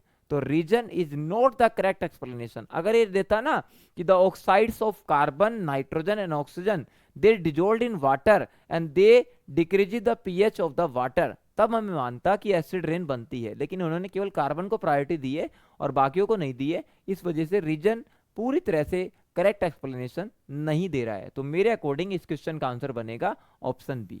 ठीक है, as per my knowledge this is correct answer is B. ठीक है, आगे बढ़ते हैं। चलिए, ये भी सीधा स्ट्रेट फॉरवर्ड सवाल है आपका इन्वायरमेंटल केमिस्ट्री से। ऐसे सवालों में ना एक बात का ध्यान रखा करो, इन चार में से अगर आपको कोई दो कॉलम भी सही मैच हो गए ना तो समझो आपको सवाल आपको आ गया। ठीक है, हाँ, जैसे अगर आपको आपने ध्यान से देखा हो कि नाइट्रोजन के ऑक्साइड्स अगर एयर में जाएंगे, सीधी सी बात है कि नाइट्रोजन के जो ऑक्साइड्स है अगर वो एयर में जाएंगे तो पानी के साथ रिएक्शन करके क्या बनाएंगे, एसिड बनाएंगे, एसिड बनाएंगे, और एसिड बनाएंगे तो किसकी फॉर्मेशन करेंगे, एसिड रेन की फॉर्मेशन करेंगे। तो सीधी सी बात है कि नाइट्रोजन के ऑक्साइड्स एयर में किसकी फॉर्मेशन करते हैं, एसिड रेन की। तो आपका सी का कौन सा आंसर मैच करेगा, सी का 2 मैच करेगा। पहले तो ये चेक करो सी का 2 किस में है, सी का 2 किस में है। अब देखो सी का 3 है यहाँ पर, इसमें सी का 1 है, तो ऑप्शन सी को और ऑप्शन डी को तो कट लगा दो। मैं यही तो कह रहा हूं, option elimination is the best method in the match question. Matching का टाइप के क्वेश्चन में ऑप्शन एलिमिनेशन सबसे बेस्ट होता है। अब देखो सी का टू दोनों में आ रहा है। अब एक ऑप्शन और चेक कर लो, एक ऑप्शन और चेक कर लो। देखो सबको पता है कि जो ग्लोबल वार्मिंग होती है, जो ग्लोबल वार्मिंग होती है उसके अंदर सबसे ज्यादा रिस्पॉन्सिबिलिटी जो गैस की होती है वो कार्बन, मेजर गैस तो CO2 होती है। अगर पेपर में आए कि which is the major gas responsible for global warming, तब तो CO2 है। लेकिन इसके अलावा मीथेन भी कुछ कम नहीं है, मीथेन का भी बहुत बड़ा हाथ है ग्लोबल वार्मिंग करने में, ठीक है। तो मीथेन भी आप छोड़ नहीं सकते, ये भी बहुत इंपॉर्टेंट है। और वाटर के वेपर्स भी ग्लोबल वार्मिंग करते हैं, याद रखना, वाटर वेपर्स आल्सो। तो मीथेन तो आएगा ही आएगा। तो मीथेन अगर एयर में है तो ग्लोबल वार्मिंग जरूर करेगी। तो डी का आपका 3 बनेगा, डी का 3। अब डी का 3 देखो कौन से ऑप्शन में है। अब देखो इन्होंने डी का 1 दिया है। डी का 1 मतलब सबको पता है, अगर अरे मीथेन अगर एयर में होगी तो उसके वाटर के बीओडी लेवल से कोई मतलब नहीं है। बायोलॉजिकल बायोकेमिकल ऑक्सीजन डिमांड का मीथेन से कोई लिंक ही नहीं है, सीधी सी बात है। बायोकेमिकल ऑक्सीजन डिमांड का मीथेन से कोई लिंक ही नहीं है। तो डी का 1 तो वैसे ही सेट नहीं हो रहा, डी का 3 सेट होगा। Option A is the correct answer, ठीक है। बाकी ऑप्शन और याद कर लेना कि अगर पानी के अंदर फास्फोट फर्टिलाइजर्स है, पानी के अंदर अगर फास्फोट फर्टिलाइजर है तो यूट्रोफिकेशन हो जाएगा, ऑक्सीजन की डेफिशिएंसी हो जाएगी, जिसके वजह से एक्वाटिक एनिमल्स की नुकसान होता है, मर सकते हैं वो, ठीक है। ऑक्सीजन डेफिशिएंसी हो जाती है, यूट्रोफिकेशन कहते हैं उसको, फास्फोट फर्टिलाइजर की वजह से। और अगर पानी के अंदर सिंथेटिक डिटर्जेंट है तो पानी के अंदर कंसंट्रेशन बढ़ा देते हैं, तो और पानी का बीओडी लेवल इंक्रीज कर जाता है, ठीक है। तो ध्यान रखना। चलिए आगे बढ़ते हैं। Which of the following is the correct molecular formula of phosgene. सबको पता है फोस्जीन क्या होता है, कि जो क्लोरोफॉर्म होता है ना, CHCl3, this is the chloroform. और क्लोरोफॉर्म जब एयर और लाइट के कांटेक्ट में आता है, क्लोरोफॉर्म जब एयर और लाइट के कांटेक्ट में आता है, क्लोरोफॉर्म जब एयर और लाइट के कांटेक्ट में आता है, तो it is highly sensitive towards air and light and it forms the carbonyl chloride. It is highly poisonous gas. ये कार्बोनिल क्लोराइड बना देता है, हाईली पॉइजनस गैस, और इसी को फोस्जीन कहते हैं। इसी को क्या कहते हैं, फोस्जीन। और यही तो अनकॉन्शियसनेस क्रिएट करता है, इट कॉजेज अनकॉन्शियसनेस, जिसकी वजह से पर्सन बेहोश हो जाते हैं, ठीक है। इट कॉजेज अनकॉन्शियसनेस, तो फोस्जीन गैस की वजह से होता है ये। Option C is the correct answer. Carbonyl chloride होता है फोस्जीन गैस, ठीक है, इसको याद रखेंगे। चलिए आगे बढ़ते हैं। 59। अरे यार पिक्रिक एसिड सबको पता है, पिक्रिक एसिड। अब लोगों को ये गलतफहमी हो जाती है कि picric acid is the only acid जो कार्बोक्सिलिक एसिड नहीं है, ये 2,4,6 ट्राई नाइट्रोफिनोल होता है। 2,4,6 ट्राई नाइट्रोफिनोल को पिक्रिक एसिड कहा जाता है। 2,4,6 trinitrophenol, this compound is also known as picric acid. ऐसे मिलते जुलते सवाल सारे कर लो जो पेपर में आने के लायक है। मैं आप बताऊं, एक दो सवाल और बताता हूं। एक ये सवाल भी याद रखना, CH ट्रिपल बॉन्ड CH और COOH, ये सवाल भी इंपॉर्टेंट है। 1 2 3 4, ठीक है। 4 से नंबरिंग करेंगे तो इसका नाम आएगा ब्यूट 2 इन, और 1 पे क्या है, ओइक एसिड। और ब्यूट 2 इन 1 ओइक एसिड को क्रोटोनिक एसिड कहते हैं। ये इंपॉर्टेंट सवाल है, पेपर में आने लायक है, इसको याद रखना, ठीक है। और अगर मिथाइल की जगह फिनाइल आ जाए, ये भी अच्छा सवाल है, मिथाइल की जगह क्या आ जाए, फिनाइल आ जाए, सेम डिट्टो सवाल है। तो 1 2 3, 3 फिनाइल, ये भी ध्यान रख लो, 3 फिनाइल प्रोप 2 इन 1 ओइक एसिड। अगर ये सवाल भी आ जाए तो इसको ध्यान रखना, इसका नाम है सिनेमिक एसिड। ये भी सवाल इंपॉर्टेंट है, इसको सिनेमिक एसिड कहते हैं। और अगर कार्बोक्सी की जगह एल्डिहाइड आ जाए तो इसको आल्सो नोन है सिनेमल्डिहाइड। क्या बोलते हैं इसको, सिनेमल्डिहाइड कहते हैं, ठीक है। हाँ, और अगर यहाँ पर कार्बोक्सिलिक एसिड की जगह एल्डिहाइड आ जाए तो क्या बोलेंगे, क्रोटोन एल्डिहाइड। क्या बोलेंगे, क्रोटोन एल्डिहाइड, ठीक है। हाँ, ये अच्छा सवाल है, 2-3 इनको याद रखिएगा। हाँ, कैटिकोल, जैसे 1,2 डाई हाइड्रोक्सी बेंजीन, रिसोर्सिनोल, ठीक है, क्विनोल, ये सवाल आ जाते हैं। Salicylic acid, aspirin, 2 acetoxy benzoic acid, aspirin की स्ट्रक्चर पूछ ली, ठीक है। हाँ, तो इस प्रकार से याद रखो। Choose the correct option for the following order of the increasing acidic strength. इस क्वेश्चन में ऑब्जेक्शन लगा था, क्यों? इन्होंने यहाँ पे लिखा है increasing order. Actually increasing order पता है क्या होता है? जो ज्यादा मोस्ट एसिडिक है ना वो इधर आएगा, इधर। और और इसका आंसर तो सबको पता है कि फ्लोरो, क्लोरो, ब्रोमो, आइडो। इसमें सबसे ज्यादा माइनस आई इफेक्ट क्या होता है? मैक्सिमम माइनस आई इफेक्ट किसका होता है? फ्लोरीन का होता है, क्योंकि सबको पता है कि जितनी ज़्यादा इलेक्ट्रोनेगेटिविटी होती है उतना ज़्यादा मैग्नीट्यूड होता है किसका? माइनस आई इफेक्ट का। और minus I effect directly proportional होता है एसिडिक स्ट्रेंथ के। ये डायरेक्ट सा सिंपल सा स्ट्रेट फॉरवर्ड सा सवाल है, तो सबको पता है फ्लोरो एसिटिक एसिड आपका मोस्ट एसिडिक होगा। Fluoro, chloro, bromo, iodo. Option B is the correct answer. Very simple question, straightforward from the carboxylic acid acidic strength. ठीक है, चलिए आगे बढ़ते हैं।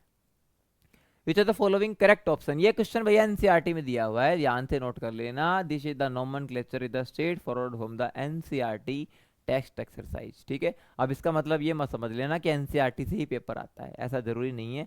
आप जर्नल बेसिक नॉलेज भी पढ़ के जाओगे तो आप पेपर में आराम से निकाल पाओगे पेपर। लेकिन मैं फिर भी कहूँगा तैयारी अपनी जबरदस्त वाली करो, बढ़िया वाली करके जाओ। ठीक है, हाँ जी। इस सवाल को एक बार मैं लिख लेता हूँ। CH2 आगे क्या है आपका? CH है, और आगे है CH2, और फिर NH है, और CH3 है। देखो पहली बात तो इन्होंने IUPAC नेम पूछा है। क्या पूछा है? IUPAC name. और IUPAC नेम में आप एक तो ये गलती नहीं कर सकते, एक तो ध्यान रखना, एक तो ये अमीन है। और अमीन को पहचानने की ट्रिक है, अमीन है ना अमोनिया के डेरिवेटिव होते हैं। अगर आप अमोनिया में से एक H को हटाकर कोई अल्काइल ग्रुप लगा देंगे, मतलब जिसमें NH2 आ गया, तो समझ जाओ वो प्राइमरी अमीन है। कैसा अमीन है? प्राइमरी अमीन आ गया। और NH आ गया, इसके तरफ दोनों तरफ ग्रुप लगा रहे हैं, तो ये समझ जाओ सेकेंडरी अमीन है। कौन सी अमीन है? सेकेंडरी अमीन है। और N आ गया अकेला और 3 अल्काइल लगा सकते हैं, तो समझ जाओ टर्सरी अमीन है। और याद करने का सीधा सा कॉन्सेप्ट है, NH आ गया ना और NH आ गया, देखो प्राइमरी अमीन को लिखने का सीधा तरीका है, इसको एल्केन अमीन कहते हैं। क्या कहते हैं? एल्केन अमीन। ई हटा के अमीन लगाना है। मिथेन अमीन, इथेन अमीन, प्रोपेन अमीन, ब्यूटेन अमीन, प्रोपेन 2 अमीन, ब्यूटेन 2 अमीन, ऐसे नाम आएगा। ठीक है, लेकिन सेकेंडरी अमीन को क्या बोलते हैं? पहले एन अल्काइल, पहले एन अल्काइल का साउंड आ जाए तो समझ जाओ सेकेंडरी अमीन है। एन अल्काइल एल्केन अमीन। एल्केन अमीन तो आएगा ही आएगा, अरे एल्केन अमीन को नहीं छोड़ना। तो लेकिन नाम के आगे एन अल्काइल आ जाएगा, ये सीधी सी कॉन्सेप्ट है भैया, इसमें प्योर कॉन्सेप्ट बताया मैंने। और टर्सरी अमीन आ गया तो एन पे 3 अल्काइल मिलेंगे, तो इसमें एन एन डाई अल्काइल का साउंड आएगा ही आएगा। इसमें एन एन डाई अल्काइल का साउंड आएगा ही आएगा। और एल्केन अमीन को तो छोड़ना ही नहीं है, ये तो पेरेंट चेन है, ये भी इंपॉर्टेंट है। चलिए, तो अब नाम में देखो NH आ गया तो मेरे दोस्त दिस इज सेकेंडरी अमीन, और सेकेंडरी अमीन आ गया तो सबको दिख रहा है N के साथ मिथाइल है, तो दिस इज N मिथाइल। हो गया। अब नंबरिंग कर दो, 1 2 3, हो गया। तो 3 कार्बन की चेन क्या होती है? प्रोप होती है। 2 पे डबल बॉन्ड दिख रहा है, 2 पे डबल बॉन्ड, तो 2 इन हो गया। और 1 पे अमीन है, 1 पे ये अमीन है, तो इसको कहेंगे 1 अमीन। 2 इन 1 अमीन, तो इसका आंसर हो गया option D is the correct answer. समझ में आया लाला? बढ़िया सवाल है ना, मक्खन सवाल है। तो ऐसे क्वेश्चन करोगे तो भैया नॉलेज भी बढ़ेगी और करने में मजा भी आएगा। ठीक है, चलो आगे बढ़ते हैं। तो ऐसे सवालों को याद रखना है, कॉन्सेप्ट बता दिया मैंने, ये गलती मत करना। एलाइल तो IUPAC नेम है, एलाइल तो आपका कॉमन नेम से मैच करता है, तो ये बिल्कुल भी इसको छेड़ना ही नहीं है। ठीक है, चलो 62। Which of the following is the best method for the preparation of primary amine from the alkyl halide without changing the number of carbon atom in the chain? बहुत ही प्यारा सवाल है कि अगर आपके सामने कोई अल्काइल हैलाइड है, ठीक है, तो ध्यान रखना, अगर आपको केवल प्राइमरी अमीन बनाना है, क्या बनाना है? प्योर प्राइमरी अमीन कह रहे, तो कौन सा मेथड सबसे बेस्ट होता है? लेकिन अल्काइल हैलाइड से बनाना है, तो इस क्वेश्चन का आंसर हॉफमैन ब्रोमाइड नहीं है। क्यों? हॉफमैन ब्रोमाइड से अमाइड लेना पड़ता है, आपको RCONH2 लेना पड़ेगा, वो भी अमाइड। और अमाइड में आप रिएक्शन करवाएंगे Br2 के साथ KOH की, तब जाकर आपका प्राइमरी मीन बनेगा। आपका प्राइमरी मीन बन तो जाएगा, लेकिन इसमें प्राइमरी मीन देखो किससे बन रहा है? अमाइड से बन रहा है और इन्होंने कहा है अल्काइल हैलाइड से बनाना है, इसलिए ऑप्शन ए गलत हो गया। बी तो बिल्कुल गलत है, क्योंकि सैंड में रिएक्शन में तो बीडीसी सॉल्ट होता है, बेंजीन डाइजोनियम क्लोराइड सॉल्ट होता है, तो ये ऑप्शन तो बिल्कुल भी हजम ही नहीं हो रहा। इसमें CuCl या HCl इस्तेमाल करते हैं और ये क्लोरोबेंजीन मतलब हेलो एरिन बनाने में काम आती है सैंड में रिएक्शन, तो ये भी कतई आंसर नहीं है। दूसरा, अमोनिया के साथ आंसर पता क्यों नहीं है, क्योंकि अगर आप किसी भी एल्काइल हैलाइड की रिएक्शन अमोनिया से कर तो दोगे, अमोनिया से कर तो दोगे, एक Cl यहाँ से हट जाएगा, एक H यहाँ से हट जाएगा और RnH2 आ जाएगा, लेकिन ध्यान रखना यहाँ पर प्राइमरी अमीन से रिएक्शन रुकती नहीं है, हेलो अल्केन फिर रिएक्शन कर जाता है। हेलो अल्केन प्राइमरी अमीन के साथ, प्राइमरी अमीन के साथ हेलो अल्केन फिर रिएक्शन कर जाता है और यहाँ से फिर H हट जाएगा, यहाँ से Cl हट जाएगा और ये बन जाएगा सेकेंडरी अमीन। क्या बन जाएगा? सेकेंडरी अमीन बन जाएगा। और ये रिएक्शन यहाँ भी थमने का नाम नहीं लेती, हेलो अल्केन फिर रिएक्शन कर जाता है, यहाँ से H यहाँ से Cl, और ये रिएक्शन कहाँ जाके रुकती है? ये रिएक्शन रुकती है टर्सरी अमीन पे जाके। तो हमें चाहिए था केवल प्योर प्राइमरी अमीन, लेकिन इसमें तो मिक्सचर बन गया प्राइमरी सेकेंडरी और टर्सरी अमीन का, इसलिए अमोनिया के साथ हॉफमैन अमोनोलिसिस हो जाती है। क्या हो जाती है? हॉफमैन्स अमोनोलिसिस रिएक्शन हो जाती है और प्राइमरी अमीन नहीं बनता, मिक्सचर बन जाता है प्राइमरी सेकेंडरी टर्सरी का, इसलिए इसको भी हम अवॉइड करेंगे। और लास्ट आंसर आता है गैब्रियल थैलामाइड, क्योंकि गैब्रियल थैलामाइड एकमात्र ऐसी रिएक्शन है जो केवल प्राइमरी अमीन बनाने के काम आती है, और वो भी किससे? एल्काइल हैलाइड से।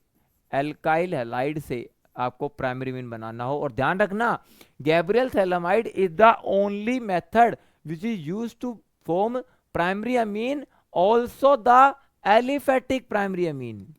आप इस मेथड से केवल ओनली एलिफेटिक प्राइमरी अमीन बना सकते हैं, इससे आप एनिलीन नहीं बना सकते। ये मेथड एरोमेटिक अमीन बनाने का भी नहीं है, क्योंकि एक स्टेप ऐसा आता है गैब्रियल थैलामाइड में जिसमें न्यूक्लियोफिलिक सब्स्टिट्यूशन करनी पड़ती है, और एराइल हैलाइड के अंदर न्यूक्लियोफिलिक सब्स्टिट्यूशन नहीं होती, क्योंकि आपको एनिलीन बनाने के लिए क्लोरोबेंजीन चाहिए होता है, और क्लोरोबेंजीन हेलो एल्केन है ही नहीं, वो हेलो एरीन होता है। ठीक है, इन्होंने कहा है एल्काइल हैलाइड से बनाना है, तो एल्काइल हैलाइड से अगर आपको बनाना है प्राइमरी अमीन तो Gabriel phthalimide is the best method. ठीक है, हाँ जी, बहुत ही बढ़िया सवाल है। अगला, which are the following commercial name of the polyacrylonitrile? This is the question straightforward from the chapter polymer. ये होता है पैन। क्या होता है? पैन। पैन का नाम होता है पॉलीएक्राइलोनाइट्राइल। और पॉलीएक्राइलोनाइट्राइल पता है क्या होता है? देखो, एक्राइल ग्रुप होता है, विनाइल को बोलते हैं। ठीक है, एक्राइलोनाइट्राइल। ठीक है, हाँ, विनाइल नाइट्राइल। देखो, नाइट्राइल होता है साइनाइड, विनाइल क्या होता है? देखो, नाइट्राइल का कॉमन नेम क्या होता है? साइनाइड। नाइट्राइल को क्या बोलते हैं? साइनाइड बोलते हैं। ठीक है, और एक्राइलो ग्रुप होता है विनाइल, तो विनाइल साइनाइड, एक तरह से विनाइल साइनाइड होता है। और विनाइल ग्रुप क्या होता है? CH2 डबल बॉन्ड CH, और इसके साथ आप साइनाइड लगा दो, दिस इज पॉली एक्राइलोनाइट्राइल, और इसका n नंबर ऑफ चेन बना देंगे, और PAN को एक नाम से जोड़ दिया जाता है, इसको ओरलोन भी कहते हैं। क्या कहते हैं इसको? ओरलोन भी कहा जाता है पॉली एक्राइलोनाइट्राइल को। ठीक है, पैन कहते हैं इसको। तो इस क्वेश्चन का आंसर आ जाएगा ओरलोन। देखो लिखा हुआ है, साफ साफ लिखा हुआ है, straight forward from the NCERT। ठीक है, हाँ जी। बैकलाइट हो नहीं सकता, क्योंकि बैकलाइट तो एक रेजिन होता है, तो बैकलाइट तो बिल्कुल आंसर नहीं है। बैकलाइट क्या होता है? Bakelite is the phenol formaldehyde resin. Phenol और फॉर्मल्डिहाइड का मिलके बना होता है ये, तो इसलिए इसको फिनोल फॉर्मल्डिहाइड रेजिन कहते हैं। This is the condensation polymer. ठीक है, हाँ जी। डेक्रोन भी बिल्कुल नहीं है, क्योंकि आपको पता होना चाहिए डेक्रोन भी क्या होता है। डेक्रोन को टेरिलीन के नाम से भी जाना जाता है, Dacron is also known as Terylene, और ये भी एक प्रकार का कैसा पॉलीमर है? कंडेंसेशन पॉलीमर है, कंडेंसेशन पॉलीमर है। और हेट्रोपॉलीमर है, क्योंकि एक से ज्यादा मोनोमर यूनिट होती है इसके अंदर, ये पॉली एस्टर के अंदर काउंट होता है, पॉलीएस्टर। ठीक है, PVC आपका एडिशन पॉलीमर है। ठीक है, पॉलीविनाइल क्लोराइड कहते हैं इसको, पॉलीविनाइल क्लोराइड PVC के नाम से है। और ये आपको पता ही है CH2 डबल बॉन्ड CH और Cl से जुड़ के बना है विनाइल क्लोराइड से पॉली विनाइल क्लोराइड। ठीक है हाँ जी, तो ऑर्लोन आंसर आएगा, आसान सवाल था ये। ठीक है हाँ, आगे बढ़ते हैं। 64 the shape of the molecule, इस क्वेश्चन में जब ये आया था तो इसमें ऑब्जेक्शन लगा था HPSC की तरफ से, ना बच्चों ने लगाया था। इस क्वेश्चन के अंदर कुछ कमियां हैं, मैं आपको बताता हूं क्या है। ठीक है, इस पे ऊपर आप काफी बहस कर सकते हैं किसी टीचर के साथ या मेरे साथ भी कर सकते हैं, लेकिन मैं आपको बिल्कुल एग्जैक्ट एक्सप्लेनेशन दे के जाता हूं इसका। देखो ये क्वेश्चन कह रहा है कि XCO2F2 के अंदर शेप क्या होगी। माय डियर फ्रेंड, इन्होंने एक तो शेप पूछी है, ज्योमेट्री नहीं पूछी। फर्क होता है ज्योमेट्री शेप में दिन रात का। अगर आप इसकी हाइब्रिडाइजेशन निकालोगे ना XCO2F2 की, तो आपके सामने sp3d आएगा, और sp3d आएगा ना, तो इस क्वेश्चन का आंसर है ना, या तो होगा TBP, trigonal bipyramidal, trigonal bipyramidal. ठीक है हाँ जी, ये इसका आंसर होगा। इस क्वेश्चन का आंसर कतई किसी भी एंगल से डिस्टोर्टेड टेट्राहेड्रल तो बिल्कुल भी नहीं हो सकता। ठीक है, देखो टेट्राहेड्रल तो बिल्कुल भी नहीं है, क्योंकि टेट्राहेड्रल क्यों नहीं है इसका आंसर, क्योंकि सर टेट्राहेड्रल होने के लिए पहली बात तो हाइब्रिडाइजेशन sp3 मस्ट है, sp3 होनी चाहिए, लेकिन इसकी हाइब्रिडाइजेशन sp3 नहीं होती, sp3d होती है। तो इस ऑप्शन पे तो काटा लगाओ। समझ में आ गया, ऐसी चीजें सोचा करो। दूसरी बात, इस क्वेश्चन का आंसर स्क्वायर प्लेनर भी नहीं है, इस क्वेश्चन का आंसर स्क्वायर प्लेनर भी नहीं है। क्योंकि स्क्वायर प्लेनर इस क्वेश्चन का आंसर क्यों नहीं है, क्योंकि ये मॉलिक्यूल आपका XCF4 नहीं है, और ना इसकी हाइब्रिडाइजेशन DsP2 आएगी, और चाहे इसकी हाइब्रिडाइजेशन sp3d2 भी कर लोगे ना, तो भी आपका स्क्वायर प्लेनर आएगा XCF4, लेकिन sp3d2 भी हाइब्रिडाइजेशन नहीं है इसकी। चलो ये भी कट हो गया। फिर रह गए दो ऑप्शन, ये भी काटा लगाओ। अब लड़ाई इन दोनों में रह गई। अब लोगों को लग रहा था इसका आंसर डिस्टोर्टेड टेट्राहेड्रल है, लेकिन मेरे धीरो दोस्त, डिस्टोर्टेड टेट्राहेड्रल पता किसको बोलते हैं? अगर मैं आपको पूरी नॉलेज दूं केमिकल बॉन्डिंग की, अगर आपने ध्यान से नोटिस किया हो, टेट्राहेड्रल अगर नाम में वर्ड आ गया तब तो हाइब्रिडाइजेशन sp3 है, लेकिन टेट्राहेड्रल के साथ अगर नाम में वर्ड जुड़ गया डिस्टोर्टेड टेट्राहेड्रल, तो भी my dear friend, tetrahedral geometry हो चाहे डिस्टोर्टेड टेट्राहेड्रल हो, हाइब्रिडाइजेशन फिर भी sp3 ही रहनी चाहिए। अगर कहने को तो लोग है ना, अमोनिया को sp3 हाइब्रिडाइजेशन है, लेकिन इसकी ज्योमेट्री को आप टेट्राहेड्रल नहीं बोलते, इसकी शेप होती है, इसकी एक शेप होती है जिसका नाम है पिरामिडल, इसकी एक शेप होती है जिसका नाम है पिरामिडल। क्योंकि माय डियर फ्रेंड्स, अगर मैं कॉन्सेप्ट पे जाऊं ना, अगर मैं प्रॉपर कॉन्सेप्ट पे जाऊं, तो नाइट्रोजन पे एक लोन पेयर होता है, and due to lone pair bond pair repulsion, इस lone pair bond pair repulsion की वजह से जो sp3 के अकॉर्डिंग टेट्राहेड्रल ज्योमेट्री होनी चाहिए थी वो हो नहीं पाई, और ज्योमेट्री डिस्टोर्ट हो गई। इसलिए मैं पिरामिडल को ही, इसलिए मैं पिरामिडल को ही डिस्टोर्टेड टेट्राहेड्रल बोल सकता हूं। यही तो गलती करते हैं लोग। अरे टेट्राहेड्रल के साथ डिस्टोर्टेड आएगा, हाइब्रिडाइजेशन sp3 ही होनी चाहिए। अब कहने को तो भले ही आप सोच लो कि वाटर की बेंट या वी शेप होती है, लेकिन आप अच्छी रेफरेंस बुक उठाओगे ना, तो sp3 हाइब्रिडाइजेशन होती है वाटर में, इसको भी आप डिस्टोर्टेड टेट्राहेड्रल कह सकते हैं मेरे दोस्त। क्योंकि लोन पेयर और loan pair bond pair repulsion की वजह से sp3 हाइब्रिडाइजेशन में ज्योमेट्री डिस्टोर्ट हो गई, और ये बेंट और वी शेप में कन्वर्ट हो गई। तो ज्योमेट्री डिस्टोर्ट होकर ही तो शेप बनती है, तो उसमें सेम हाइब्रिडाइजेशन का होना बहुत जरूरी होता है। इसलिए इस क्वेश्चन का आंसर डिस्टोर्टेड टेट्राहेड्रल नहीं होगा, और आंसर तो इसका ट्राइगोनल बाइपिरामिडल भी बिल्कुल सही नहीं है, इसलिए इस क्वेश्चन को डिलीट किया गया था। इसका एग्जैक्ट आंसर है सीसा। इसकी ज्योमेट्री तो भले ही ट्राइगोनल बाइपिरामिडल, इसकी शेप सीसा है, आपको पता होना चाहिए। एक फ्लोरीन ऊपर होता है, एक फ्लोरीन नीचे होता है, एक ऑक्सीजन यहाँ होता है, एक यहाँ होता है, एक लोन पेयर होता है। इट इज द सीसा शेप। सीसा ऑप्शन में नहीं है तो मैं ट्राइगोनल बाइपिरामिडल को टिक करूंगा। क्यों टिक करूंगा? क्योंकि हाइब्रिडाइजेशन sp3d है। समझ में आया? बिल्कुल। चलिए 65 ऑर्गेनिक केमिस्ट्री। C6H5CHO सबको पता है ये बेंजल्डिहाइड है। क्या है? बेंजल्डिहाइड। और बेंजल्डिहाइड के पास कोई अल्फा हाइड्रोजन नहीं होता। बेंजल्डिहाइड के पास कोई अल्फा हाइड्रोजन नहीं होता। This is benzaldehyde. ठीक है। और बेंजल्डिहाइड के पास कोई अल्फा हाइड्रोजन नहीं होता। और जिस एल्डिहाइड के पास कोई अल्फा हाइड्रोजन नहीं होता और सामने उसका किसी बेस के साथ पाला पड़ जाए तो याद रखना वहां पर कैनिजारो रिएक्शन हो जाती है। कौन सी रिएक्शन हो जाती है? Cannizzaro reaction. और कैनिजारो रिएक्शन को याद रखने की ट्रिक है, this is the disproportionation reaction.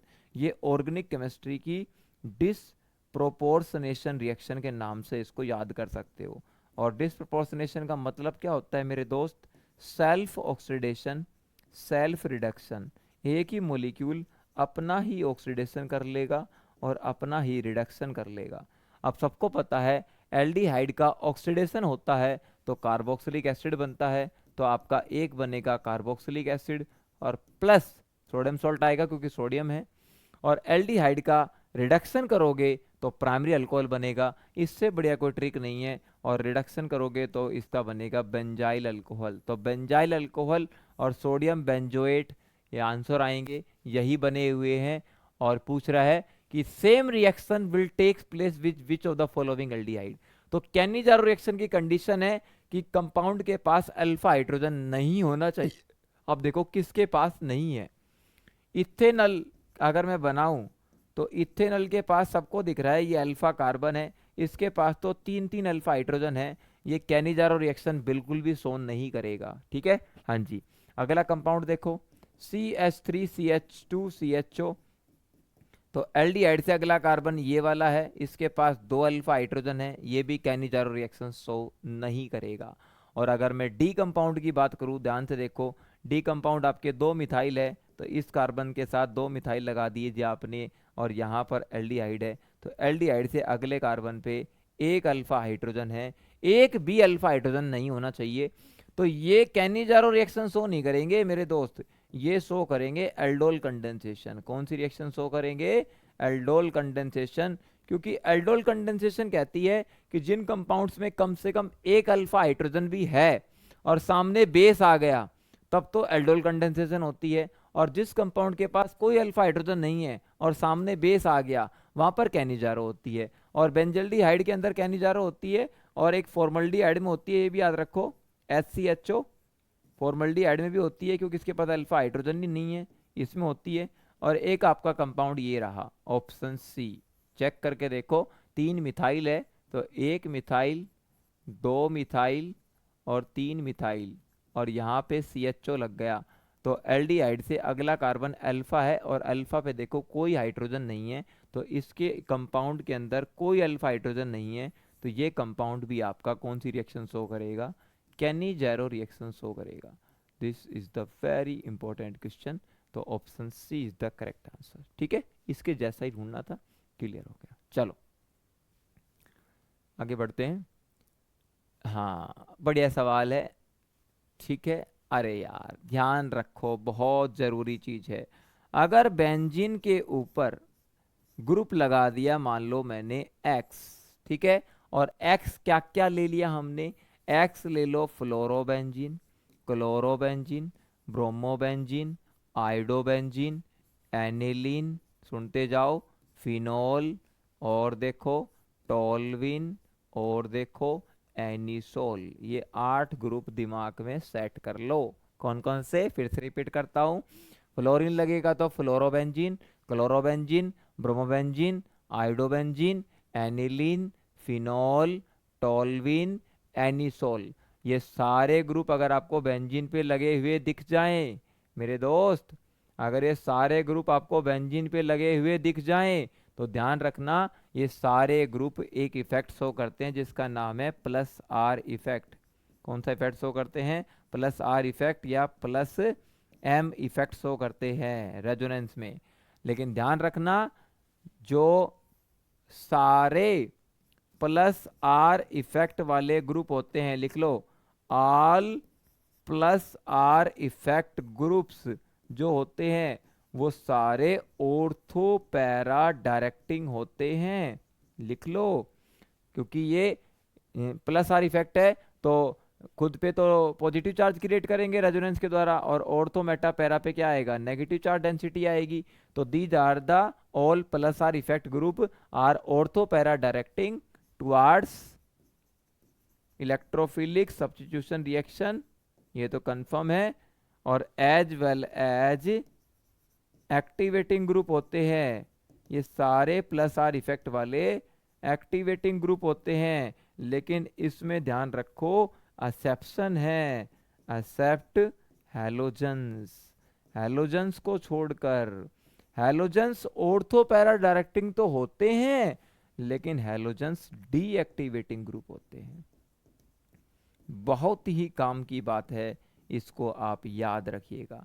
लेकिन इसका रीजन ही बताता हूँ मैं आपको, इसका रीजन बताता हूँ, ये लिख लो। ये स्पेशली हैलोजेंस के केस में है।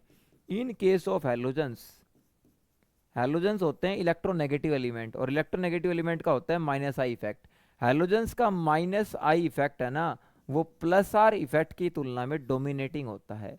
माइनस आई इफेक्ट इसका डोमिनेटिंग होता है, प्लस आर के ऊपर भारी पड़ता है, जिसलिए हैलोजेंस का माइनस आई इफेक्ट डोमिनेटिंग होता है ना, इसलिए हैलोजेंस ऑर्थो पैरा डायरेक्टिंग होने के बावजूद भी एक्टिवेटिंग नहीं है, डीएक्टिवेटिंग है। तो याद रखना, ये चारों ग्रुप, ये चारों इधर वाले, ये चारों ग्रुप जो है ना, ये प्लस आर इफेक्ट भी है और एक्टिवेटिंग भी है। ये चारों क्या है, प्लस आर इफेक्ट भी है और एक्टिवेटिंग ग्रुप भी है। ये these are the activating group और ऑर्थो पैरा डायरेक्टिंग ग्रुप, ठीक है।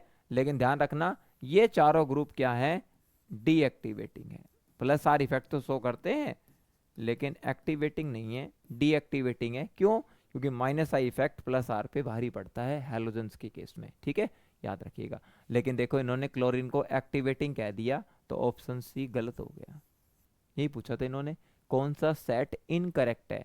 तो क्लोरीन एक्टिवेटिंग नहीं होता, डीएक्टिवेटिंग होता है, ऑर्थो पैरा डायरेक्टिंग होने के बावजूद भी, ठीक है। और एक बात और ध्यान रखना, अगर बेंजीन के ऊपर एक्स ग्रुप और लग गया, और ये एक्स क्या क्या हो जाए, नाइट्रो, साइनाइड, एल्डिहाइड, कीटोन और कार्बोक्सिलिक एसिड, ये 5 ग्रुप याद रखना।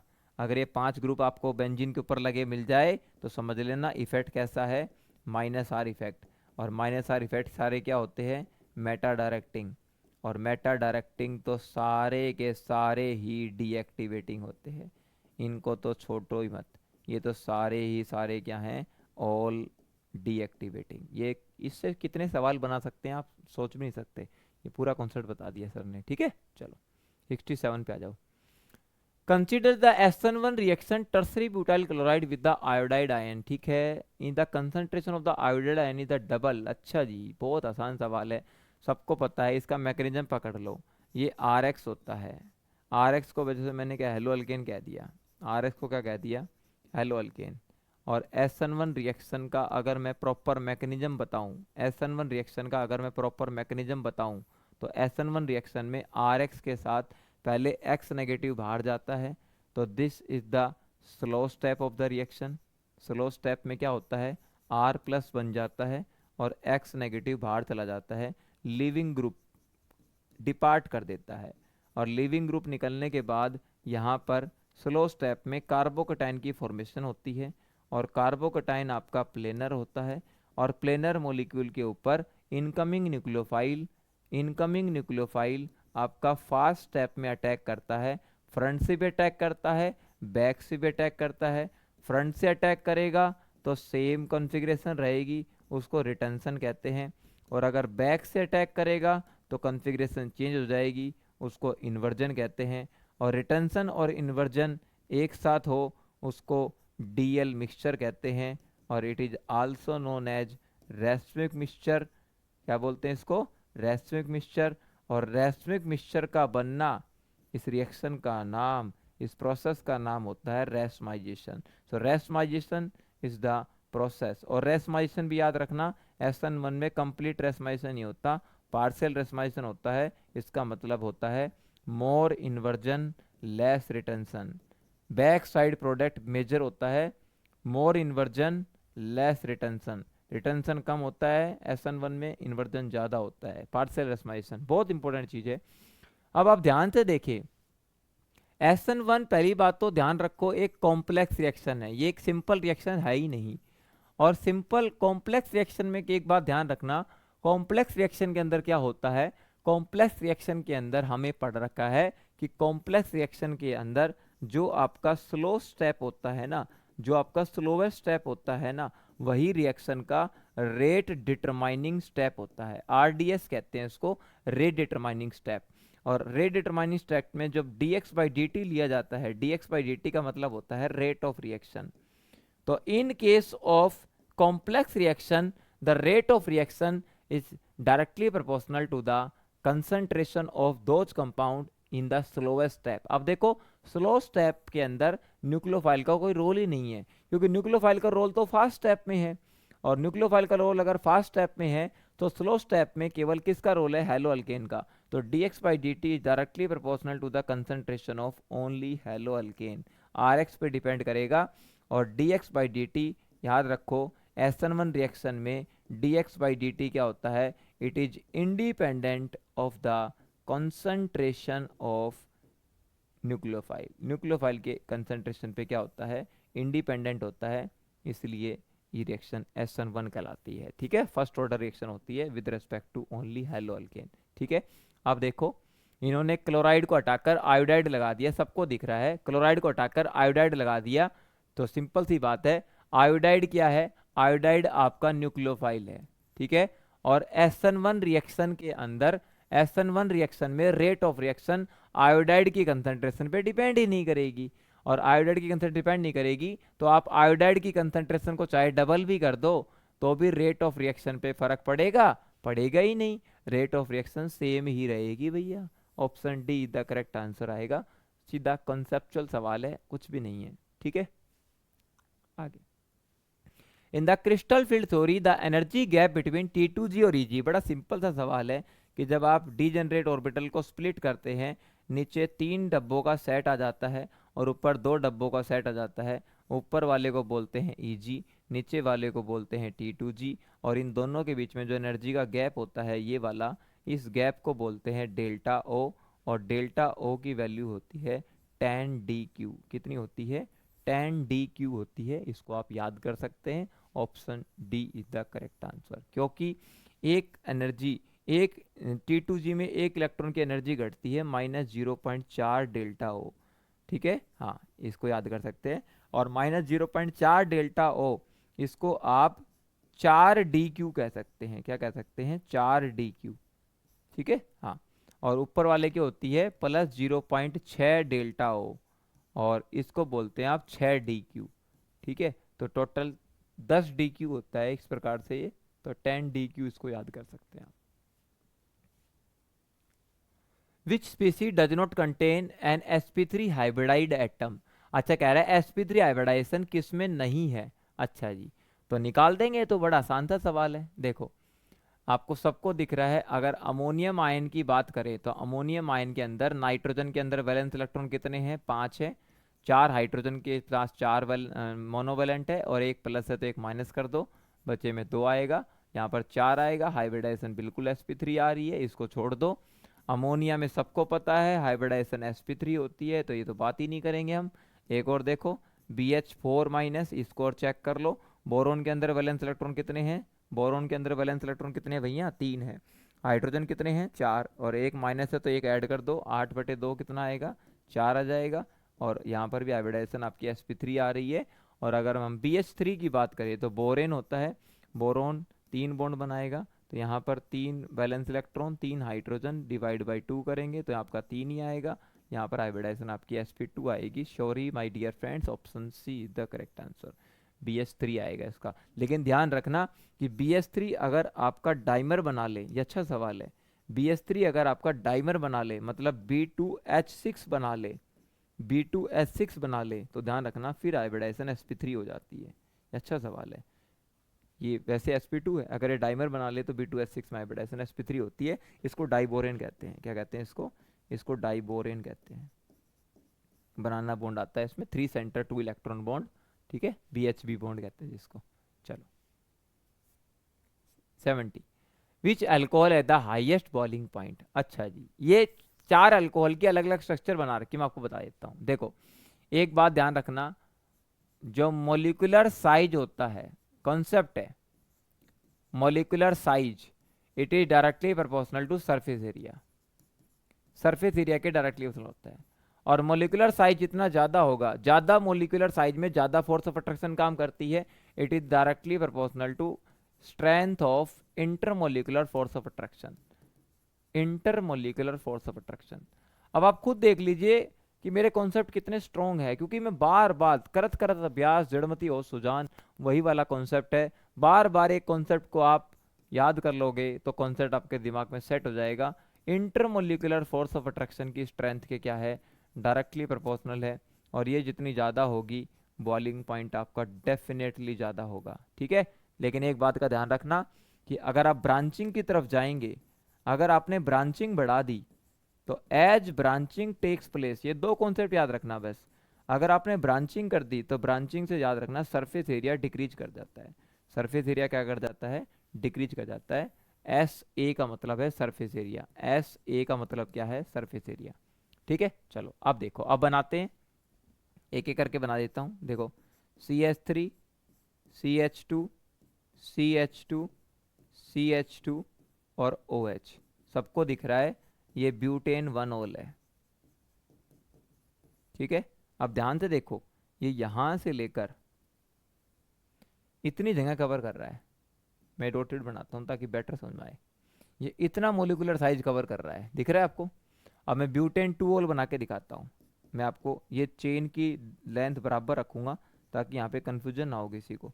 ये OH सर ने नीचे ले लिया और यहाँ पर CH3 आ गया। तो देखो OH पहले स्ट्रेट चेन में था, अब OH ब्रांचिंग में आ गया तो सरफेस एरिया कम हो गया। अब सरफेस एरिया इतना कम हो गया, पहले इतना था अब इतना हो गया, दिखना है? ब्यूटेन 2 ओल का सरफेस एरिया कम हो गया, ठीक है।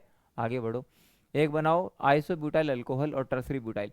कुछ लोगों को टर्सरी ब्यूटाइल और आइसोब्यूटाइल नहीं बनाना आता, मैं बनाना सिखाता हूँ आपको। देखो एक कार्बन पे 3 मिथाइल लगा लो, लगा लिया 3 मिथाइल, ध्यान से देखो, 1 मिथाइल, 2 मिथाइल और 3 मिथाइल, और यहाँ पे आप एक H लगा सकते हो, ठीक है। हाँ ध्यान से, अब ध्यान से सुनो, ये कंपाउंड आपने बना लिया। हाँ अब ये कार्बन ध्यान से देखो, ये कार्बन कितने से कनेक्ट है? 1 से 2 से 3 से। तो ये कार्बन आपका 3 डिग्री मतलब टर्सरी है, ठीक है। ये कार्बन कितने से कनेक्ट है? 1 से, तो ये कार्बन आपका प्राइमरी है। ध्यान से देखना, ये कार्बन भी क्या है आपका? प्राइमरी है। ये कार्बन भी क्या है आपका? प्राइमरी है। तो ध्यान से सुनिएगा, ध्यान से, अगर आप टर्सरी कार्बन का H हटाकर, अगर आप टर्सरी कार्बन का H हटाकर OH से रिप्लेस करते हैं, अगर आप टर्सरी कार्बन का H हटाकर OH से रिप्लेस करते हैं, किसी ग्रुप से रिप्लेस करते हैं, तब तो साउंड में आएगा टर्सरी ब्यूटाइल। तो ये हो गया टर्सरी ब्यूटाइल अल्कोहल, क्योंकि आपने अल्कोहल जिस कार्बन से लगाया है ना वो टर्सरी कार्बन है, इसलिए उसको टर्सरी ब्यूटाइल अल्कोहल कहते हैं। एक तो ये ट्रिक याद रखना। और दूसरा, अगर आप तीनों प्राइमरी में से, एक प्राइमरी, 2 प्राइमरी, 3 प्राइमरी, तीनों प्राइमरी में से किसी भी एक H को हटाकर OH लगाते हैं तो आपका आइसोब्यूटाइल होगा। तो जैसे मैंने इस कार्बन पे 2 मिथाइल नहीं छेड़े, ये एज इट इज है, ये 2 मिथाइल को मैंने नहीं छेड़ा, एज इट इज है।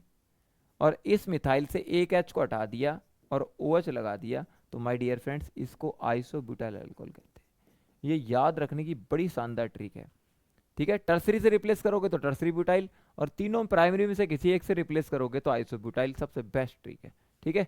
अब आ जाओ, पहले क्या बना के दिखाऊं? आइसोब्यूटाइल। तो आइसोब्यूटाइल की क्या ट्रिक बताई थी अभी? देखो CH, CH, CH3 और CH2 और OH, ठीक है, 4 तक ही जाएगा, सरफेस एरिया इतना आ गया। और आइसो टर्सरी ब्यूटाइल में 3 ही कार्बन की चेन होती है, 3 ही कार्बन की चेन होती है, यहाँ तक, ठीक है। तो सबसे कम सरफेस एरिया इसका होता है।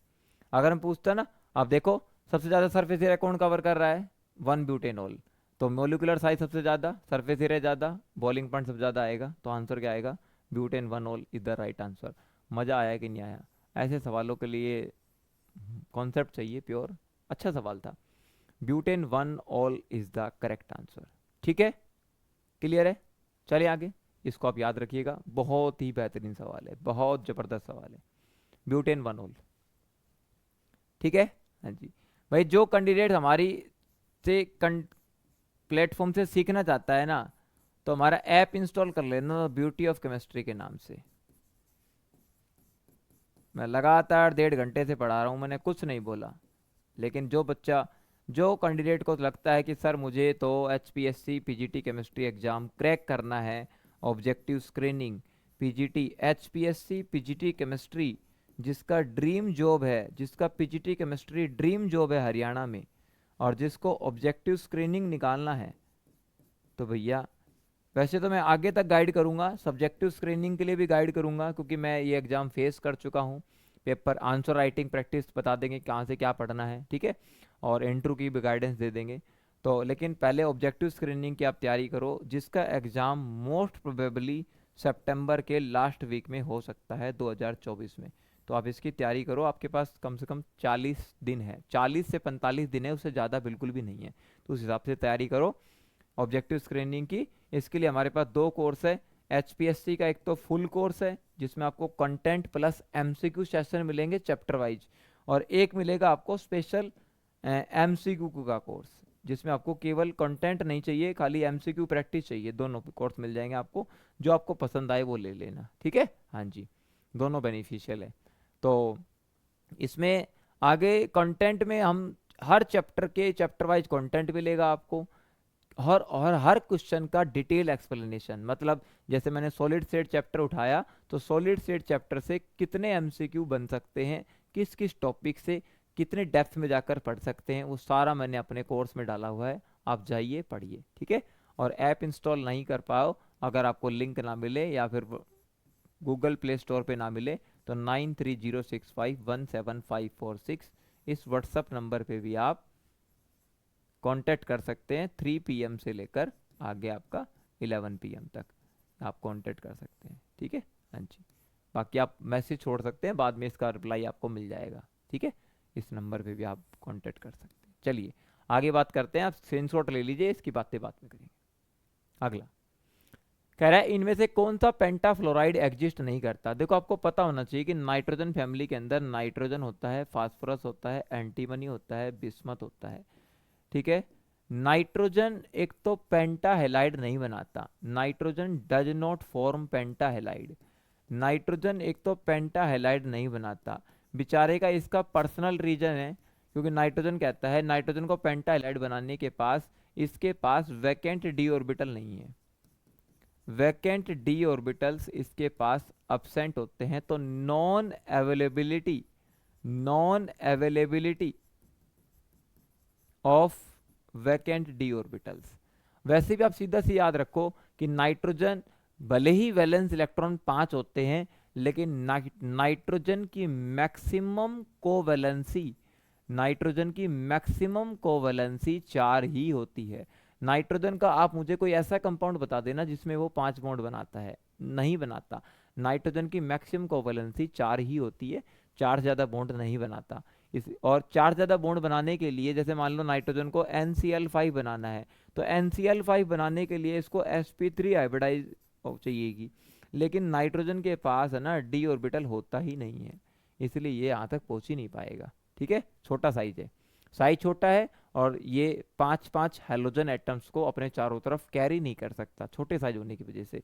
अरे चिड़िया के आप मोर की पंख कैसे लगा सकते हो, नाइट्रोजन का साइज छोटा है, वो 5-5 क्लोरीन को कैसे होल्ड करेगा। तो चिड़िया के मोर की पंख लगाओगे तो चिड़िया तो लुढ़क जाएगी, समझ गए। हाँ, बिस्मथ भी पेंटा हेलाइड नहीं बनाता, bismuth also does not form penta halide. Bismuth भी अपना इसका खुद का वैलिड रीजन है, क्योंकि आप टॉप टू बॉटम जाते हैं ना, तो नाइट्रोजन फैमिली के अंदर 2 ऑक्सीडेशन स्टेट होती है, तो टॉप टू बॉटम जाते हैं ना, तो +5 ऑक्सीडेशन स्टेट जो होती है ना, +5 ऑक्सीडेशन स्टेट नाइट्रोजन फैमिली में, तो +5 ऑक्सीडेशन स्टेट की जो स्टेबिलिटी होती है ना, वो तो डिक्रीज करती है। लेकिन +3 ऑक्सीडेशन स्टेट होती है ना, +3 ऑक्सीडेशन स्टेट, तो +3 ऑक्सीडेशन स्टेट की जो स्टेबिलिटी होती है ना, वो इंक्रीज करती है। इसलिए बिस्मथ है ना, BiCl5 या BiF5 एग्जिस्ट नहीं करता, क्योंकि बिस्मथ पेंटालाइड नहीं बनाता। इसका खुद का वैलिड रीजन है, उसका नाम है इनर्ट पेयर इफेक्ट। क्या बोलते हैं उसको? Due to inert pair effect. ठीक है, नाइट्रोजन फैमिली में बिस्मथ पेंटालाइड नहीं बनाता इनर्ट पेयर इफेक्ट की वजह से। ठीक है, हाँ, तो BiF5 BiCl5 एग्जिस्ट नहीं करता। देखो, ये करेगा, ये करेगा, ये करेगा, ये नहीं करेगा। Option A is the correct answer. ठीक है, a chemical reaction X gives to Y is a second order, मतलब X से Y की तरफ रिएक्शन जा रही है और वो सेकेंड ऑर्डर है, मतलब dx/dt जो है ना आपका rate of reaction, it is directly proportional to the concentration of X, और X के कितने मोल पे डिपेंड कर रही रिएक्शन? थ्योरेटिकली नहीं, एक्सपेरिमेंटली 2 मोल पे डिपेंड कर रही है। ठीक है, सीधी सी बात है। कह रहे अगर X की कंसंट्रेशन डबल कर दी जाए तो रेट ऑफ रिएक्शन कितने गुना बढ़ जाएगी? Rate of formation of Y, Y मतलब पता है आपको प्रोडक्ट होता है, वाई क्या होता है? प्रोडक्ट। तो प्रोडक्ट फॉर्मेशन की रेट कितने गुना बढ़ जाएगी?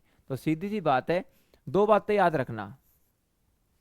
अगर रिएक्शन के अंदर ऑर्डर 1 है, अगर एक रिएक्शन का ऑर्डर 2 है, अगर एक रिएक्शन का ऑर्डर 3 है, और अगर एक रिएक्शन का ऑर्डर 0 है, तो चारों के अंदर एक इंपॉर्टेंट पॉइंट बता देता हूं। अगर कंसंट्रेशन ऑफ रिएक्टेंट को डबल करने से dx/dt भी डबल हो जाए तो समझ जाओ फर्स्ट ऑर्डर रिएक्शन है। इसमें देखो, अगर कंसंट्रेशन ऑफ रिएक्टेंट को डबल करने से रेट ऑफ रिएक्शन 4 गुना हो जाए तो समझ जाओ सेकेंड ऑर्डर रिएक्शन है। इसमें देखो, कंसंट्रेशन को डबल करने से अगर रेट ऑफ रिएक्शन 8 गुना हो जाए तो समझ जाओ थर्ड ऑर्डर रिएक्शन है। और कंसंट्रेशन को डबल करने से रेट ऑफ रिएक्शन में नो चेंज, कोई चेंज ना आए, या रेट ऑफ रिएक्शन सेम रहे तो समझ जाओ 0 ऑर्डर रिएक्शन है। बेहतरीन ट्रिक है, याद रखना, कॉन्सेप्ट है प्योर। इसको ऐसे समझ सकते हैं कि इसको इनिशियल रेट मान लिया हमने R1, R1 को मान लिया इनिशियल रेट, ऐसे समझो। और इनिशियल रेट आ रहा है K इंटू एक्स की कंसंट्रेशन के ऊपर 2, क्योंकि रेट ऑफ रिएक्शन 2 मोल पे डिपेंड कर रही है। अब कह रहा है कि R2 कितना हो जाएगा? R2 मतलब फाइनल रेट, R2 का मतलब फाइनल रेट कितना हो जाएगा? ये इनिशियल रेट है, फाइनल रेट कितना हो जाएगा? क्या पूछ रहा है कि x की कंसंट्रेशन को डबल कर दो, तो x की कंसंट्रेशन को डबल करो, 2x का कर दो whole square.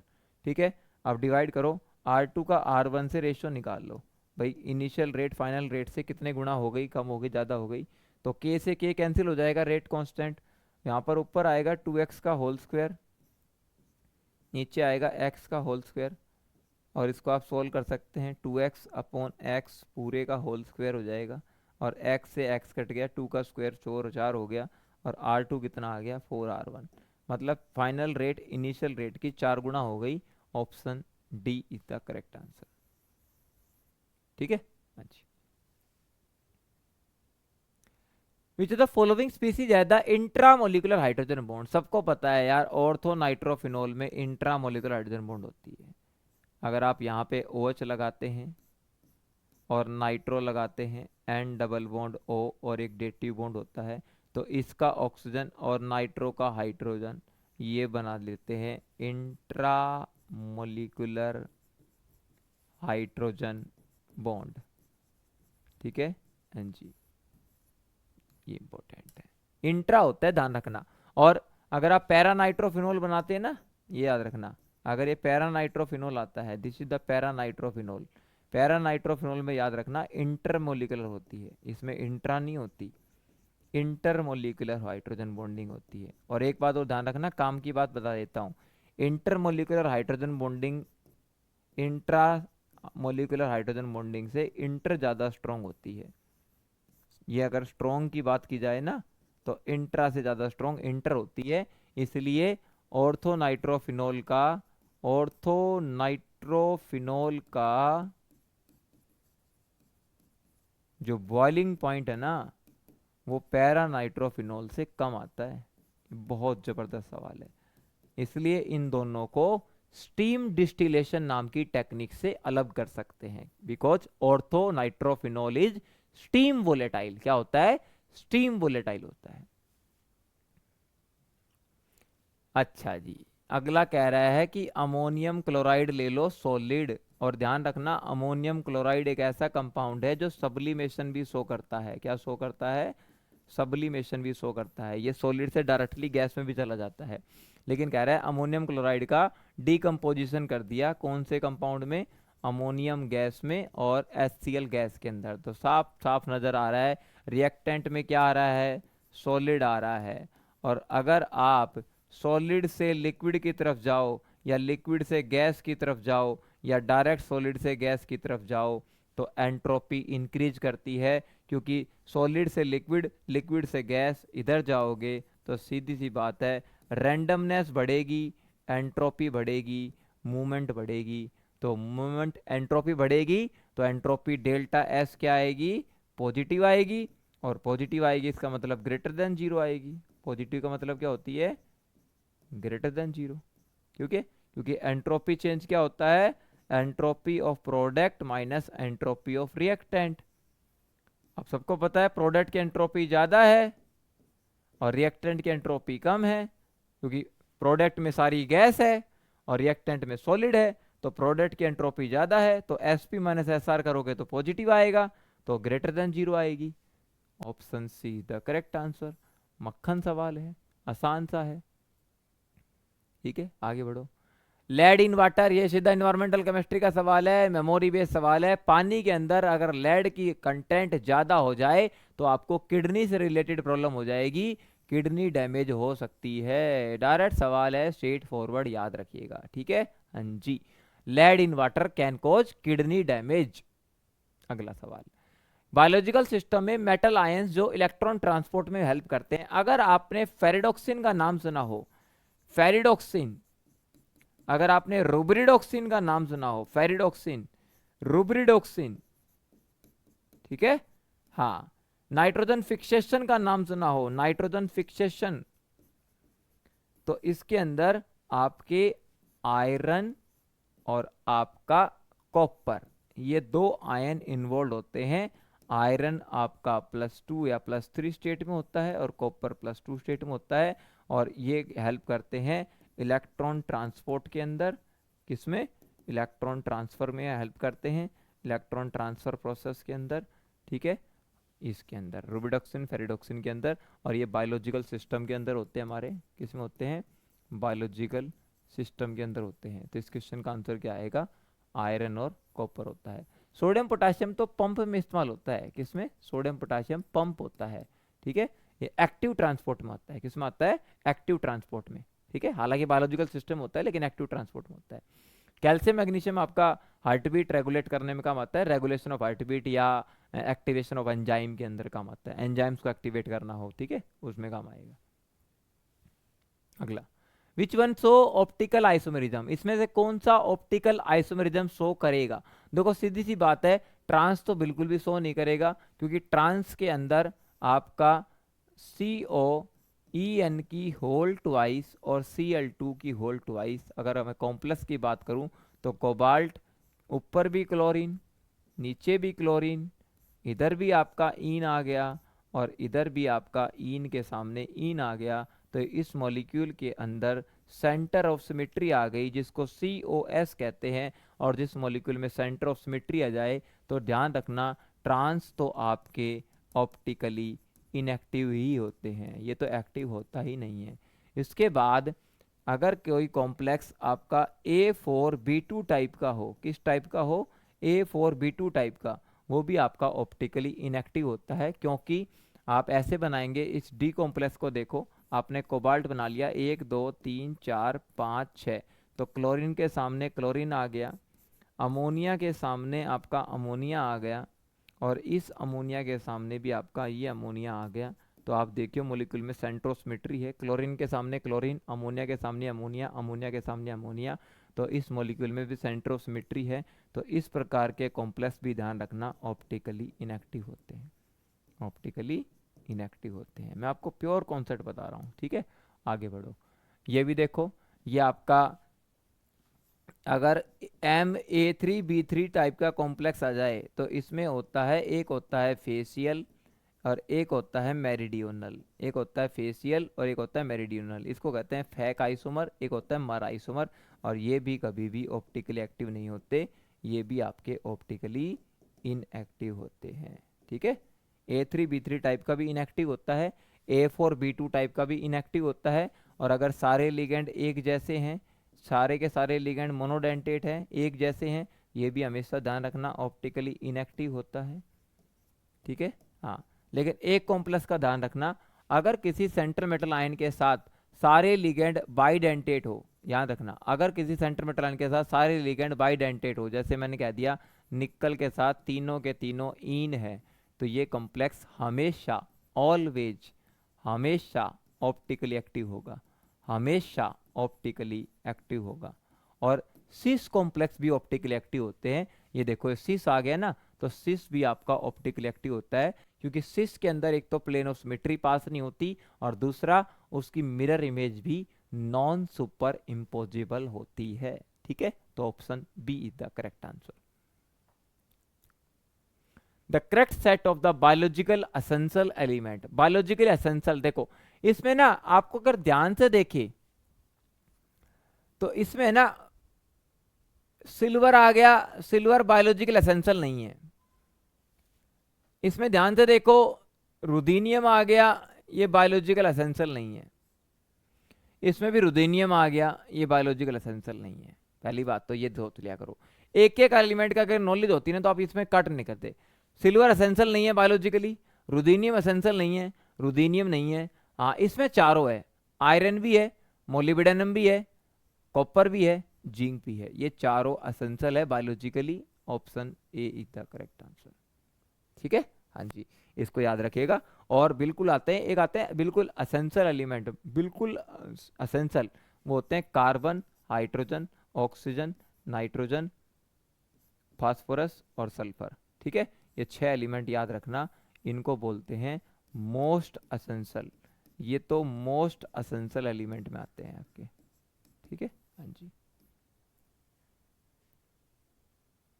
Which of the following will not give the test for chloride. देखो सबको पता है AgNO3 के साथ कौन सा क्लोराइड का टेस्ट नहीं देगा, तो ऑप्शन सी आएगा, क्योंकि कोबाल्ट के साथ 3 क्लोरीन आ गए और 3 अमोनिया आ गए और कॉम्प्लेक्स के बाहर कोई क्लोराइड नहीं है, तो हम क्या कह सकते हैं, इस कॉम्प्लेक्स के अंदर no chloride ion outside the coordination sphere. Coordination complex के बाहर कोई क्लोराइड आयन नहीं है। और ध्यान रखना ये कोऑर्डिनेशन कॉम्प्लेक्स है, और कोऑर्डिनेशन कॉम्प्लेक्स में ये जो क्लोराइड आयन होते हैं ना, ये नेवर लूज इट्स आइडेंटिटी, ये अपनी आइडेंटिटी को लूज नहीं करेंगे, क्योंकि कॉम्प्लेक्स में जो आयन होते हैं वो कभी भी कॉम्प्लेक्स के बाहर नहीं आते, ये अपनी आइडेंटिटी कभी लूज नहीं करेंगे। तो क्लोरीन कॉम्प्लेक्स के अंदर ही रहेगा। और इसका कोऑर्डिनेशन नंबर देखो 6 हो गया, 3 क्लोरीन 3 अमोनिया, इसमें एक भी क्लोरीन बाहर नहीं है। तो इस कंपाउंड की रिएक्शन अगर आप AgNO3 से करवाओगे तो कॉम्प्लेक्स के बाहर कोई क्लोरीन नहीं है, तो आपको कोई AgCl का पीपीटी नहीं मिलेगा, कोई AgCl का पीपीटी नहीं मिलेगा। Option C is the correct answer. बाकियों मिल जाएगा, मैं आपको प्रूव करके दिखाता हूं। देखो बाकियों में कैसे मिल जाएगा, पहले ए ऑप्शन को देखो। ए ऑप्शन में पहले कोबाल्ट बनाया, मैं 5 अमोनिया को तो अंदर रखूंगा, क्योंकि अमोनिया को मैं छेड़ नहीं सकता, अमोनिया बाहर नहीं आ सकता। अब मुझे कोऑर्डिनेशन नंबर 6 रखना है, तो कोबाल्ट के साथ मैंने 5 अमोनिया अंदर रख लिए, तो मैं एक ही क्लोरीन अंदर रख सकता हूं, क्योंकि कोऑर्डिनेशन नंबर 6 हो गया। अब इसमें 3 क्लोरीन है, तो 2 क्लोरीन बाहर जाएंगे, और 2 क्लोरीन बाहर जाएंगे, तो जब इसकी रिएक्शन आप AgNO3 से करवाओगे तो मुझे AgCl के 2 मोल मिलेंगे। तो अगर ये सवाल ऐसे होता ना कि एक कंपाउंड की रिएक्शन करवाई गई AgNO3 के साथ और AgCl के 2 मोल मिलते हैं, तो आंसर बताओ, तो फिर इस क्वेश्चन का आंसर ऑप्शन ए आता। अगर ये कहता AgCl के 2 मोल बनेंगे, क्या कहता, AgCl के 2 मोल बनेंगे, तो ऑप्शन ए आता। अब ऑप्शन बी की बात करते हैं। अगला देखो, कोबाल्ट बनाया, अंदर कितने हैं, 6 अमोनिया, तो 6 के 6 अमोनिया आपको अंदर करने पड़ेंगे क्योंकि कोऑर्डिनेशन नंबर 6 हो गया, और तीनों क्लोरीन कहाँ चले जाएंगे, बाहर। और तीनों क्लोरीन अगर बाहर चले जाएंगे और इसकी रिएक्शन AgNO3 से करवाओगे तो याद रखो AgCl के 3 मोल बनेंगे, क्योंकि तीनों क्लोराइड काउंटर आयन है, आयनाइजेशन सफियर है, वो अपनी आइडेंटिटी को लूज कर देते हैं। ठीक है, ये ऑप्शन बी हो गया। And the last option C देखो, ऑप्शन सी तो करेक्ट आंसर है। डी को देखो, डी में कितने कोबाल्ट है, कोबाल्ट के साथ कितने अमोनिया हैं, 4 अमोनिया है, तो 4 अमोनिया के साथ 2 क्लोरीन अंदर आएंगे तो 1 क्लोरीन बाहर जाएगा, और AgNO3 से रिएक्शन करवाओगे तो 1 क्लोरीन बाहर है, तो AgCl का कितना मोल बनेगा, 1 मोल बनेगा। ठीक है, हाँ जी। तो अगर क्वेश्चन में कहता ना AgCl का 1 मोल बन रहा है तो ऑप्शन डी करेक्ट होता। अगर कहता है AgCl के 3 मोल बन रहे हैं तो ऑप्शन बी करेक्ट होता। और कह रहा है AgCl के 2 मोल बन रहे हैं तो ऑप्शन ए करेक्ट होता। लेकिन AgCl बन ही नहीं रहा है क्योंकि बाहर क्लोरीन नहीं है, सारे के सारे कॉम्प्लेक्स के अंदर आ गए, तो ऑप्शन सी करेक्ट आंसर आएगा। आसान सवाल है। Last question of the session, expected value of the dipole moment is the debye unit for the para dichlorobenzene. सबको पता है कि जो पैरा डाइक्लोरोबेंजीन होती है वो पूरी तरह से सिमेट्रिकल होती है। अगर आप ध्यान से देखें, यहाँ से इधर जाएं और यहाँ से पीछे आएं तो ये मॉलिक्यूल पूरी तरह से क्या है, सिमेट्रिकल है। और सिमेट्रिकल मॉलिक्यूल्स के अंदर डाइपोल मोमेंट क्या होती है, 0 होती है। जिस प्रकार आपने CO2 पढ़ा है, कार्बन डाइऑक्साइड, इसकी डाइपोल मोमेंट 0 होती है। जिस प्रकार आपने BeCl2 पढ़ा है, ये लीनियर मॉलिक्यूल है, इसकी डाइपोल मोमेंट 0 होती है। तो इस प्रकार से भी पैरा डाइक्लोरोबेंजीन की डाइपोल मोमेंट क्या होती है, 0 होती है। Option A is the correct answer.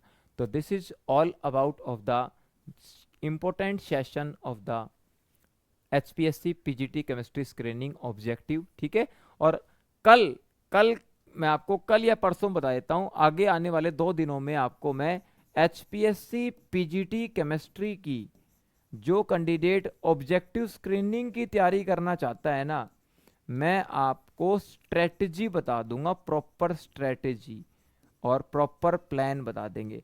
जो आपने जितने भी कैंडिडेट ने मेरे पेड कोर्स ले लिया है HPSC PGT केमिस्ट्री का, उनको ये स्ट्रेटजी प्लानिंग इस वीक में प्रॉपर मिल जाएगी कि सर मेरी फिजिकल केमिस्ट्री वीक है तो मैं फिजिकल केमिस्ट्री में पहले से किस टॉपिक को जोर दूं, आपने कौन कौन से MCQ सेशन करवा दिए हैं और मैं किस प्रकार से पढ़ाई करूं, और ऑर्गेनिक में कैसे कवर करूं। ऑर्गेनिक मेरे लिए एक फोबिया है।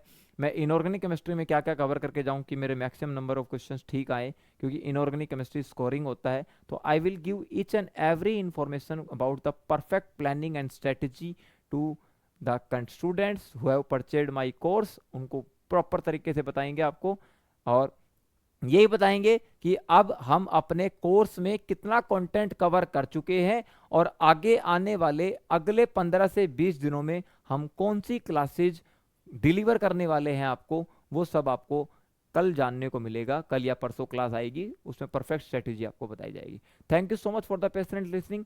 कल मिलते हैं इसी जोश और जुनून के साथ और एक नई एनर्जी के साथ। All the very best.